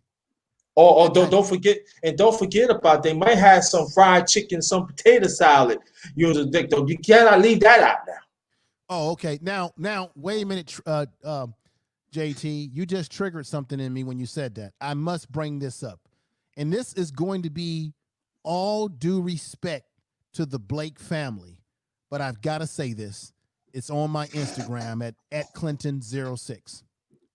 When they had a block party not too far from where Jacob Blake was shot in the back. And in the block party, they had voter registration. They had little jungle gyms for the kids. And they had people out there barbecuing, and then people doing people's hair and all this sort of stuff. Celebration in the community. And then you had black people, black women with big old booties and every damn thing else out there doing the electric slide with white folks in the audience as well, doing the electric slide. This is what I have to say. They claimed that this was a block party put on by the family, but yet I didn't see any of the family out there. That makes me question it. Now, I think the uncle was out there. I believe the uncle was out there. This is my problem. I get the fact that you have to have community solidarity. I get the fact that you got to have things in the community like people supporting the black businesses that come out and things of that nature, and that we need more peace than we need violence. I get that, JT, and I get that, everybody listening. But this is the problem, JT. A black man was shot in the back in that same neighborhood for nothing. For nothing. He's laying in the hospital, and I got the video where he's saying, "Hey, you can't take life too short, everybody." He could easily be a dead black man right now, okay? But nevertheless, he's not dead, but he's in the hospital. He's going to be paralyzed, and his children, no one's talking about this, his children have been traumatized. So the black man is laying in the hospital, shot 7 times in the back. His children are going to have psychological therapy for what they witnessed. One of the kids even said, JT, "Why did the police shoot my father in the back?" So all this is happening, and you got black folks dancing with white people in the damn streets where he was shot? Why, when this happens to us, are we dancing in the streets, shaking our asses and doing the electric slide with white folks? Why, JT? I'm angry about that. Why? I understand that it's that mindset, and also information, man. I want to ask this question too. If I'm not mistaken, he stopped a fight between two black women, right? From all accounts, he was breaking up a fight. There was something going on. Okay. I want to ask this along with you. He got 7 bullets in his back for nothing. Where these black women said, I'm sorry. JT, brother, you said a million words. That is interesting. I have not seen, matter of fact, I don't even think I thought about that, brother. Where are the black women that were involved in this shit? Why haven't they come out and spoken? Why has the media not tracked them down? Why is JT, you said something, wow, that's deep. Now, but to hear me out though.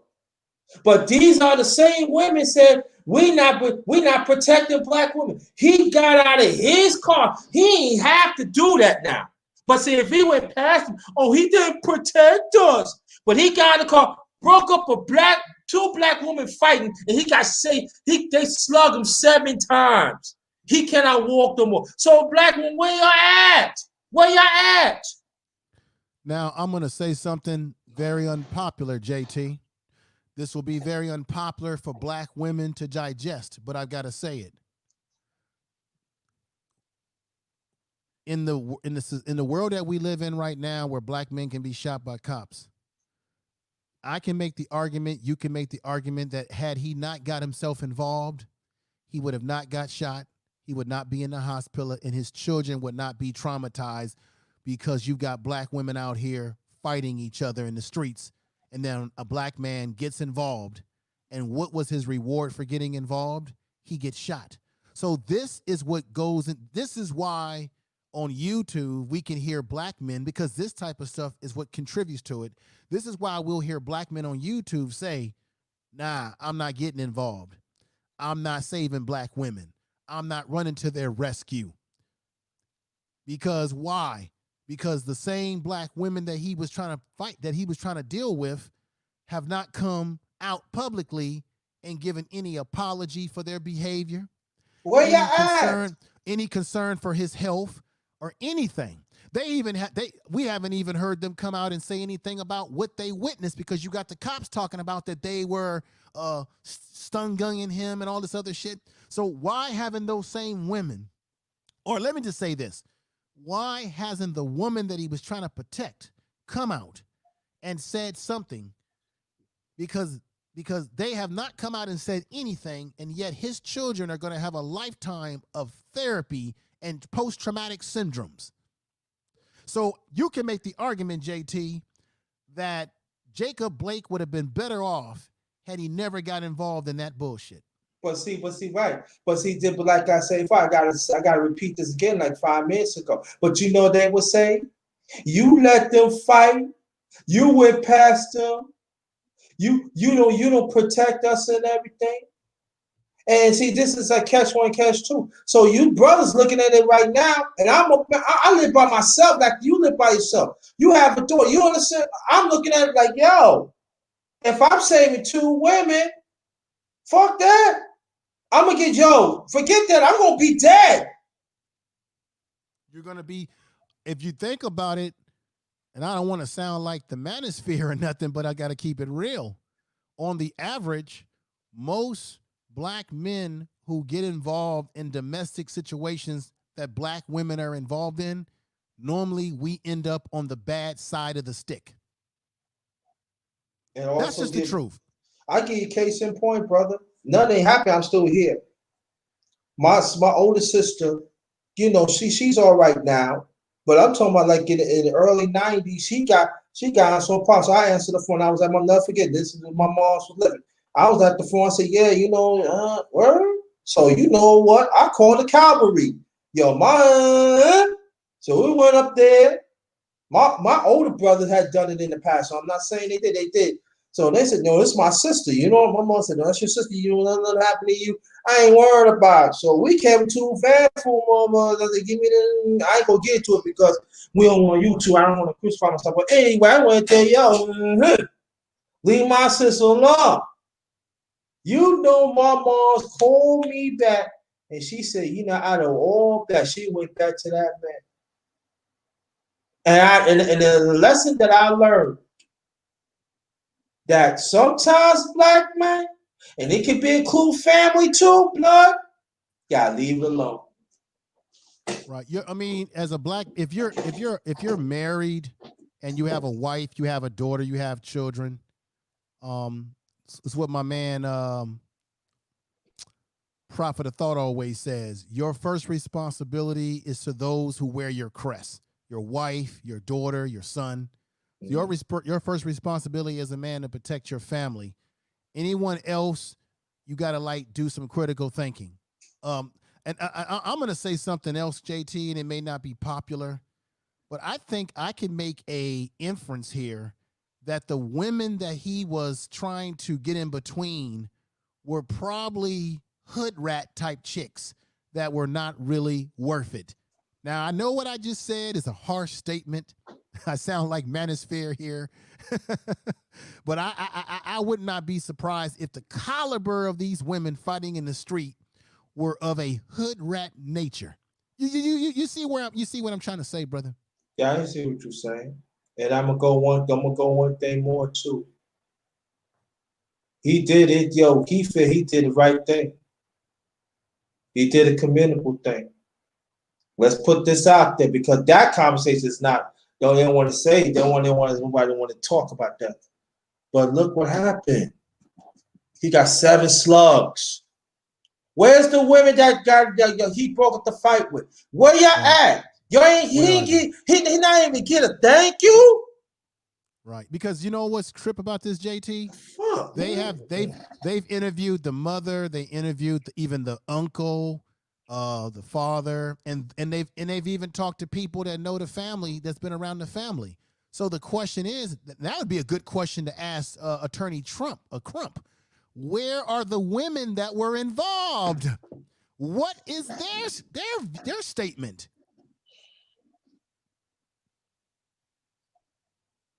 You see, I don't hear anybody talking about that on any of these alphabet channels. Where are the women that were involved? What's going on, Joe, brother Joe? Peace and love to you. Where, JT, we're gonna have to let's do this, JT. I think we putting out too much information. Yeah, support the interest, y'all. Come on, y'all. Yeah, come on, y'all. Look, y'all need to. I don't normally talk like this, but y'all need to give brother JT some coin here today. Give him some coin. Give him some super chat or something. Give him, because we putting it down here. JT, we're gonna do this, brother. Yeah, definitely. Going into next week, we're gonna get into this discussion. I may have to repeat some of the things that we said today. No, I have to repeat some too. We're gonna have to. Yeah, this don't sit right. You know, it don't sit right with us, man. To me, it doesn't sit right. It doesn't. Because look, JT, I don't know if you realize it or not, but you just said the $1 million word. Where are the women who were involved in this situation? What is their account? Yep. Where? We listening where? Because if you can interview everyone else, then why is it that the women that he had gotten involved in a breakup of a fight, where are they? And then my question is, because these women are, as far as I know, they're not under any gag order because there's been no court trial. So nobody's under a gag order. You see what I'm saying, brother? Exactly. So these ladies could actually go to the media and can tell their story. Now, what I may need to do, JT, what we may need to do is we might need to go into some local sites, news sites, because you know sometimes the local news will give you information on the ground level that the national news doesn't give you. But if these women were talking, the national news would already have it. Exactly. And it goes to show you that mainstream media, again, they don't want you to know the facts. And I'm going to go one thing better, bro. Now work with me here because you talked about it. Who knows? Maybe the local media gave those women some hush-hush money. You know, JT, let me say this to you, brother. When I did the video that I did on Brother Blake, I pulled up an article that detailed the history of racial strife within the community of Kenosha, that it goes way, way back. And this is not the first black man that they've done this to. And so their police department is corrupt because, remember, the chief of police had blamed the protesters for the burning of the community, but had nothing negative to say about the militia in Kyle Rittenhouse. And I've got the actual video showing Kyle Rittenhouse and his militia friends getting water from the police saying, "Thank you for being out here." Yeah, and go one thing better. When he shot them people, he had a clear drive from Wisconsin to Illinois. So that's not a short ride. Where's the roadblocks? Right, my brother. Right. And guess what? His mama drove him into the community. So he was 17. He crossed state lines, which he had no business doing with that gun. He had no business with that gun. And on top of that, they're saying that the Republican Party is saying, well, he was protecting himself. He's a hero. No, the reason why people chase after him and did what they did is because he had already shot one person first. That's why people were trying to converge on him, and then he killed, other people. So my point being is that because you got a corrupt police department in Kenosha, what you just said is not far-fetched. Because you have to ask yourself and use logic. Everybody down there has been talking about this case. The family, people who witnessed it, or people who said that they saw what was happening outside when he walked to the car and he got shot. Everyone has been saying something, yet the women, which were the epicenter of what happened here, the start of it, none of these women have been identified that we know of on media. None. And none of these women have come forward on media to tell their side of the story. And we know that there is no gag order because this is not in a legal court right now because it hasn't gone to trial. So there's no gag order on anybody. Something does not make sense. Well, I can go one thing better too. Hey, the police, agency is very, very big, Then who knows? They probably give them some hush hush money too. It doesn't surprise me. It's so funny that we don't hear from them. Brother Blake broke up a fight. He gets 7 slugs in his back, cannot walk for the rest of his life. His kid's going to go for lifetime suffering and trauma. Believe that. Hopefully they can get through it. But the 2 women that he broke up the fight with, we don't see them. Doesn't feel right. Just saying. You don't have to listen to Underated. Just analyze. Right. Something does not add up. And let's say this, even if this brother was struggling with the cops at some point in time, the point of the matter is when he went to his car, he did not pose a threat to the police. So therefore, he should have not been shot in his back. Now there's another notion out there where they're saying that the car that he was going to that had his children in it, did not necessarily belong to him, but maybe one of these ladies or someone. Even if the car didn't belong to him and he was borrowing the car from one of the ladies or something, it still does not warrant being shot in his back. No. And let me tell you something that people may not have thought about either. I said this. There is no difference between Kyle Rittenhouse and this cop that shot him. The only difference is that Kyle Rittenhouse wasn't a full-fledged police officer, but he was trying to become one because he was a junior cadet. Mm-hmm. So if Kyle Rittenhouse would have been, this is why these police departments are infiltrated by white supremacist groups. Kyle Rittenhouse went out there and did what he did.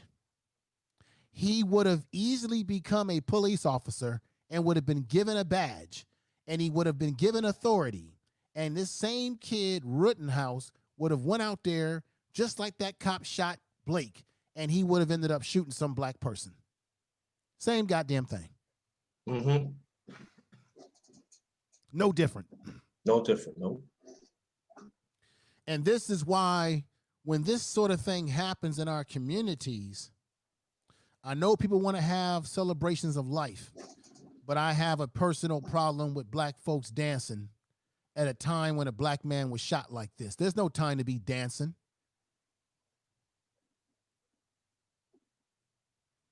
And see, JT, this is why people disrespect black people.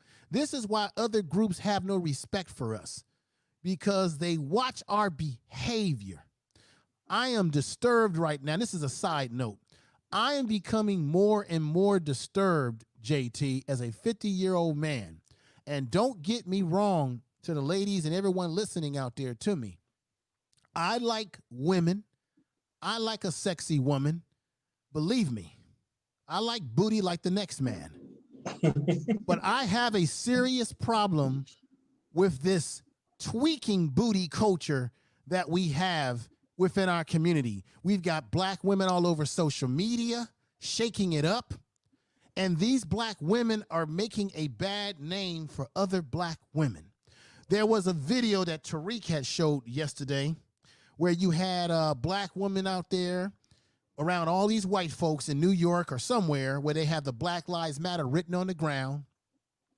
And all of a sudden, you're supposed to be out there for demonstration, and she's out there dancing to that WAP video, shaking up the ass, splitting her ass, tweaking, jumping up in the air and popping down to the floor. You know how they do it on the Black Lives Matter words.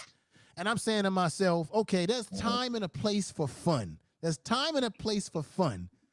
But there's other times when it ain't no time to be shaking your ass. And I'm afraid that the image of black women don't need black men to treat them like sex and to treat them in a misogynistic way. Black women are doing it to themselves without us even aiding them on.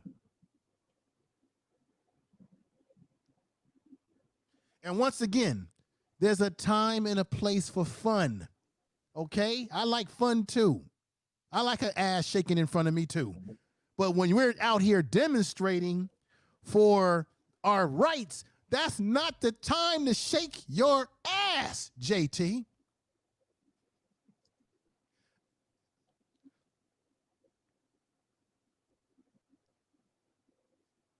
That's all I got to say.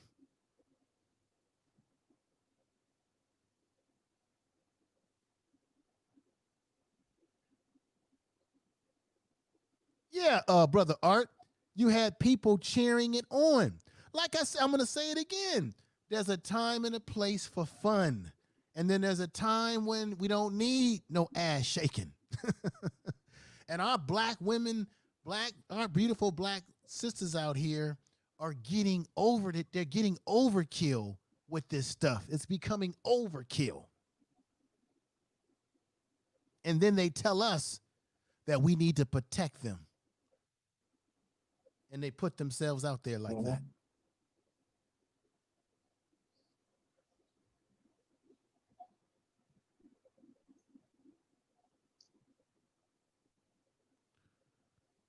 JT, you got it. I know we was supposed to end a long time ago, brother. You got anything else on your mind? No, you keep on going, bro. No, that's just what was on my mind. I mean, I just think that we got something. I don't know if it's I mean, every generation did their thing, I remember back in the day we had the Two Live Crew and you had the women shaking their booty. Everybody has their fun. That's all fine. But I think there's some type of obsession that some of our black women have with shaking their booties. And a lot of our black women don't understand the history. JT, let me bring this up to you. See if you're on top of this, brother. How many of us know the history of there was a black woman, an African woman, who had a extremely round behind, and the Europeans were studying her body. And when she died, they cut parts of her body parts. They cut part of her body off. Oh, that's back in that was centuries ago. Yeah. The 1900s or something like that. I don't know. Like, 1800s. About late 1800s, 1900s. Yeah. Okay, and you know how they had freak shows back in them times where they had people that had like Siamese twins and all of that. Well, the part of her body that they preserved was the part with the butt and the thighs. And they put that, and I think they had it like a circus. They would go around from parts of the country, and they would display the body parts of this black woman, particularly focusing on the ass. And I think they had it in a museum they had it in museums and everything.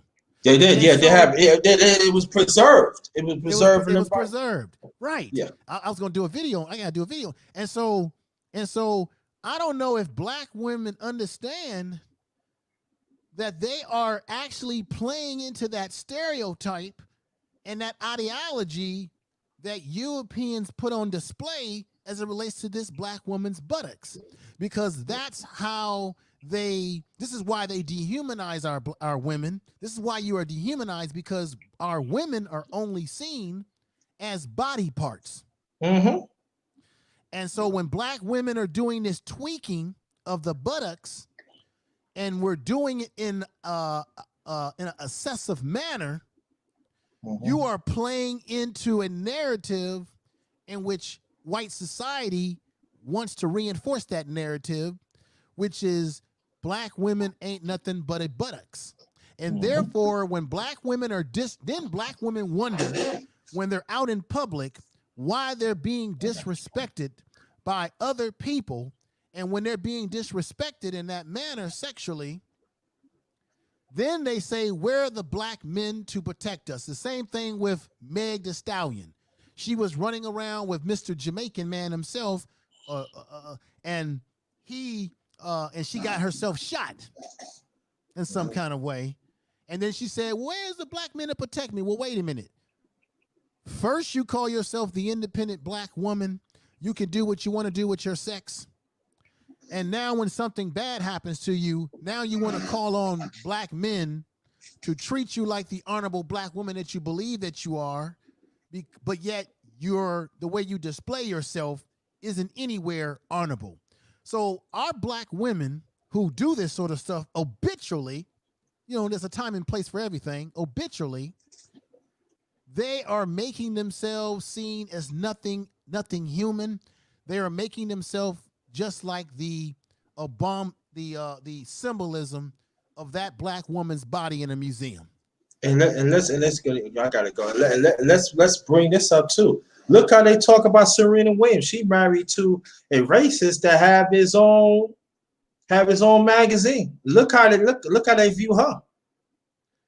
Well, remember, they've been overly obsessed with her body. Oh, she's strong. Oh, she got a big butt. If you notice, in American society, black women more than any other women, there is a obsession with black women's body parts.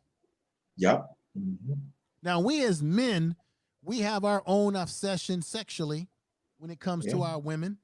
Okay, we have our own, but there's there's this bigger system in which black women's bodies are it's over sexualized, and that's where the disrespect comes in with black women.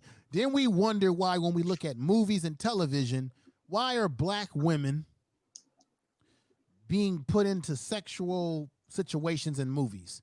This is the JT. It's crazy, brother. Black women. There's a preoccupation about black women's body parts, particularly the booty. And then when it comes to black men, there is a preoccupation in Hollywood to make black men feminine. So they over-sexualize black women while at the same time feminizing black men. And go more on your point. Just check this out. You know, they keep us black men. They want us black men to be feminine, so we cannot appreciate the black woman's body. And Right. why the devil, they want to over worship the black woman's body, but at the end they want to destroy you. Right. So check it out. So again, black women's booties and things of that nature are being accentuated. You can see this not only in American culture, but this goes across the board. You can go in the Caribbean, in Africa. What is the one thing that they always focus on? The black women swinging low, right? So society portrays black women in that sexual manner, and then when it comes to black men who naturally should be attracted to black women, they want to promote black men as being homosexual, meaning we can't appreciate the black woman's body. So while she's shaking it up, well, she's shaking it up, but black men don't want that because black men are gay and they want to play around with little Johnny's wee wee.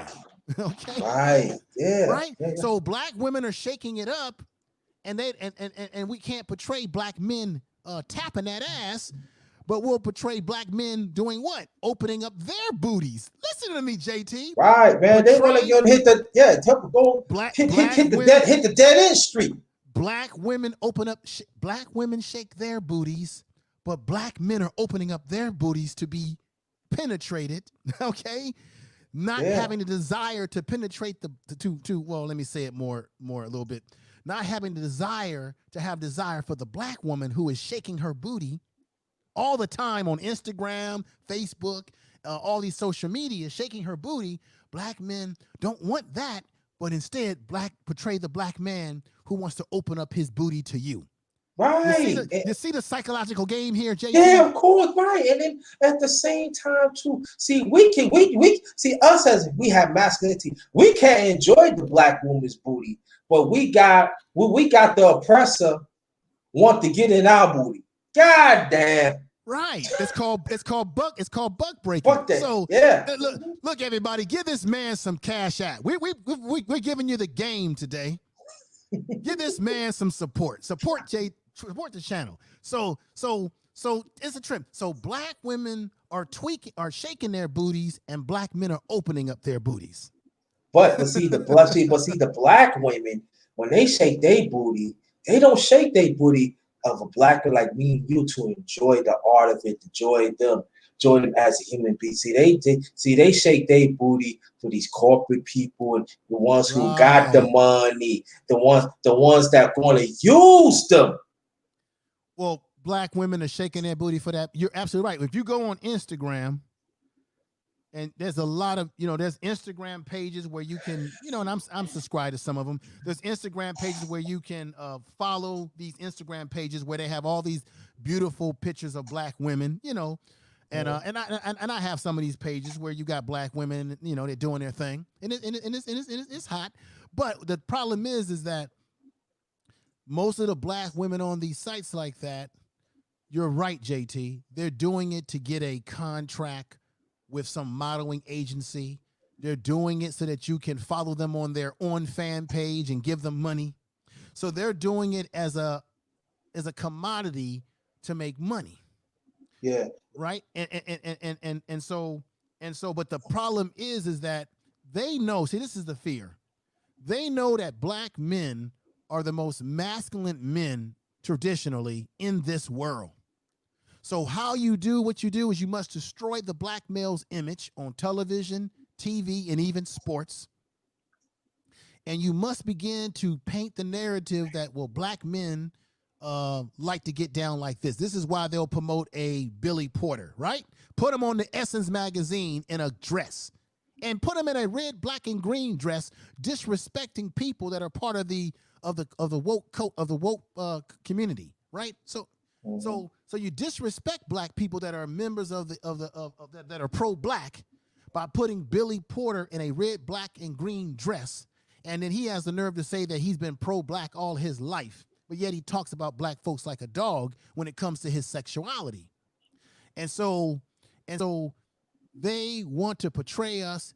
They want to portray black men shaking our booties, talking about I'm giving it up to white daddy, and then they want to portray black women in the same manner, but yet it isn't to give it to black men. You hear what I'm saying? It's not to give it to us. And you know what? Now I'm gonna tell you a quick story. I got in this. I'm gonna tell you a quick story. When I was working in this corporate law firm, and I was inside messenger. This is back in the late '80s, early '90s. It was black women. It was actually black women, but did not want to speak to us. And I'm talking about these are like executive secretaries. They did not want to talk to us because the majority of the inside message was black men. We had jobs. Yeah, we doing okay. We make okay money. The petty cash was okay and everything. So we were doing all right for ourselves. They did not want to talk to us. So one day I was like doing my rounds, and I wasn't the only inside messenger, but that day, I see things. But it was one day. It was like this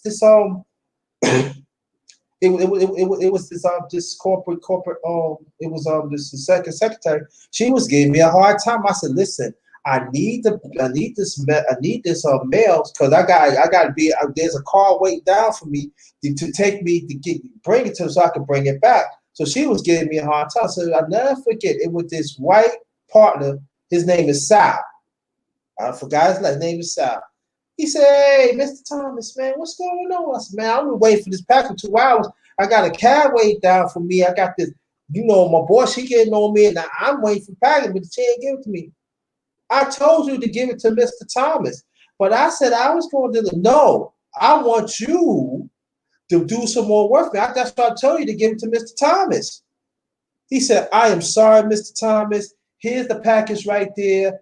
I'm going to give you a little something. You work for 9 o'clock? I said, I'm going to work till 9 o'clock. So when you work till 9 o'clock, you get your own cab, take you home, stuff like that. So I said, fuck, I work 9 o'clock. So I got that. Make a long story short, I got that. Bring it back to him. So I see Sal was like, shirt was out and everything. I say, what's up, Sal? I said, hey, you need to sign. I said, yo, I got to sign this because okay, sign it and you got a call right now. Thank you, back to the basics. And so what happened was they had to think about it. This secretary, she's married. Us as inside message, we know the husband cool and everything. You know that they have her on the top of his desk. One eating her out, one eating her ass out, one was hitting it. Oh, God. All right. Make a long story. This happened back in the early 90s. So you can't imagine what is happening right now. So this is not the first time I've seen this. So what happened was, all the white lawyers in there, Puerto Rican and all that, because there wasn't hardly no blacks there at the time. Do you know? And they said, you heard what happened, Mr. Thomas. We don't like the way how they treat your inside messenger. I don't know why you treat. So we're going to make example of you. I say, whoa, that ain't my call. Could you let her go? Or my strip? Yeah, we already have when we want. So what happened was, he said, listen, I don't have no money. You go check out my petty cash. Check out the petty cash. They give us petty cash, stuff like this. We make like this. Do you know what my petty cash, of his petty cash, that he had people give to me, that was $700-something. Wow. Of the mistake that she disrespected me, that I did not know that they'd seen it. And I said, no, I couldn't take that. Nah. They said, why? It's a person behind it. I said, I can't take that money. Nah. And so all to this day, when I was going, I said, you see what happened? I saved you and I didn't take the money. So it goes to show, and I want black women to understand this. When you play with the devil's table, you're going to get burnt. And that's all I'm going to say to that. And that's a true story too. Right. You're actually telling the truth, brother.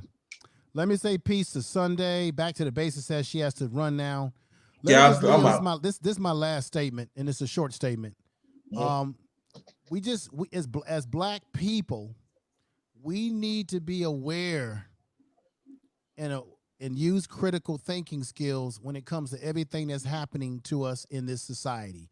We really need to think with logic and get out of emotions. We got to think about everything logical. Why is this happening? You brought it up today. Why is it that there's no one has heard from the ladies that were involved in the Jacob Blake situation? That's critical thinking, because we're hearing everything else, but we haven't heard from them. So we have to use that. Don't take everything for face value that you get from the media, because they have their agenda as well. So we have to examine any and everything that we study, that we read, look at it and flip it over 2-3 times and come with a logical conclusion as to what's happening. And that's the reason why I brought up that issue about that with you, brother, is that you have to examine what is happening to the black male image in America as it relates to mainstream media. And then you look at what is happening with the image of the black woman. Mm-hmm. Yeah. And everything they're feminizing black men and over masculating black women with this hypersexuality. Okay. And and that's just my opinion, the way I see it. So I appreciate you having me on, brother. I appreciate that, and thank you so much. But we got to link up and talk about those points, bro. We got to very soon. I'll send you an email and we'll set up a show for that. It'll probably be sometime this week. I'm actually doing an interview, hopefully Friday night, with brother OG, the Ghost. Oh, okay. Yeah, me and him gonna go live Friday night. So check that out if you can. And then JT, I'll be in contact with you so we can set something up so we can go some more deep into these type of issues. These are very controversial issues, but they need to be talked about. People need to examine what's going on. Come on, drop something with JT, man. Come on now. You ain't gonna get nothing from that, man. Come on. Drop something in the before I leave, man. Come on. And the ones that donate, thank you. Thank you, Information Man, for donating to me. I appreciate that. Thank you so much. I appreciate that, bro. I appreciate you, man. We'll talk. I'll send you an email. Definitely. We'll set something up and get into this issue. I got you. It's a trip though, JT. There's so much going on. I can't keep up with it, man. I can't keep up too. Oh yeah, this past Saturday too. I want y'all to go check my channel. I did my first mukbang. Oh, okay. Check that out. And also I did also after that I did underrated life true stories. I did a nice one about Kamala Harris and good old Willie Byrne. I think you will love that thing. You should check that out though. Okay, I'll check that out. I'll check it out. No problem. I'll definitely give you support on that. All right, brother. I'm about to get on out of here. Take care. All right, thank you. Peace. All right, peace. All right. I guess this is it. Thank y'all so much. I did not expect to be on here. Come to find out, it turned out to be great. I wanted the ones that to shout out to somebody had put me on about street that I could do three platforms now. So I got YouTube, Periscope. Now I got Facebook now. So shout out to Facebook family. Shout out definitely YouTube, and shout out to Periscope. Sometimes I'm gonna be do 3, sometimes I'm gonna do 2. It depends. I gotta see. But I want to thank y'all so much. The ones that donate, I want to thank y'all. I really appreciate. Thank you, women. The past always day one Sunday. Thank you so much. That back to the basics. Thank you so much. Back to the basics. And I'm not gonna say everybody. Not gonna say everybody because there's a lot of y'all. Information man, thanks for coming through. Um, Women of the past. I said women of the past. I say you again. That's what day one right there. Nadia had 10. I messed up the name. Thank you so much. I'm glad Nicole has sent you that. Please subscribe to my channel, and then make sure drop a line of one of the lives I did in the past, and I'll definitely get back to you to subscribe back. Cool gents, thanks for coming. Um,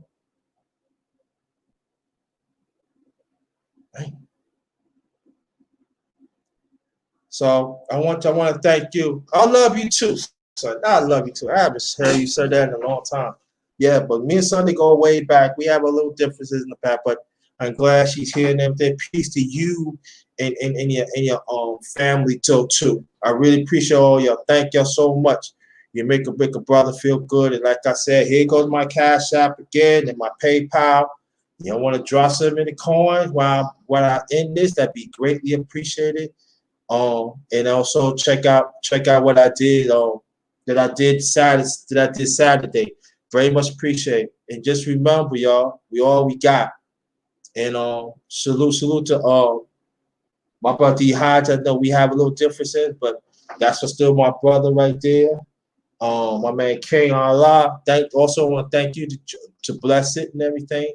And just let's work it. I don't know when I'm gonna be back and everything, but y'all see me in the YouTube streets, so you like I always say, you know, I will make my presence felt. I will make my presence felt. So on behalf of my channel, the Underrated Darkness, y'all truly the underrated one. Be safe out there. Please be safe. If you can travel in groups, do that, please. It's getting crazier out here. And do not care about us. All right, black man, I know you want to do things by yourself and everything. Gotta think now. Gotta think now. Even black women, gotta think now. Keep your kids close to you as much as you can. Right? So be safe out there. On that note, this one is Ghost.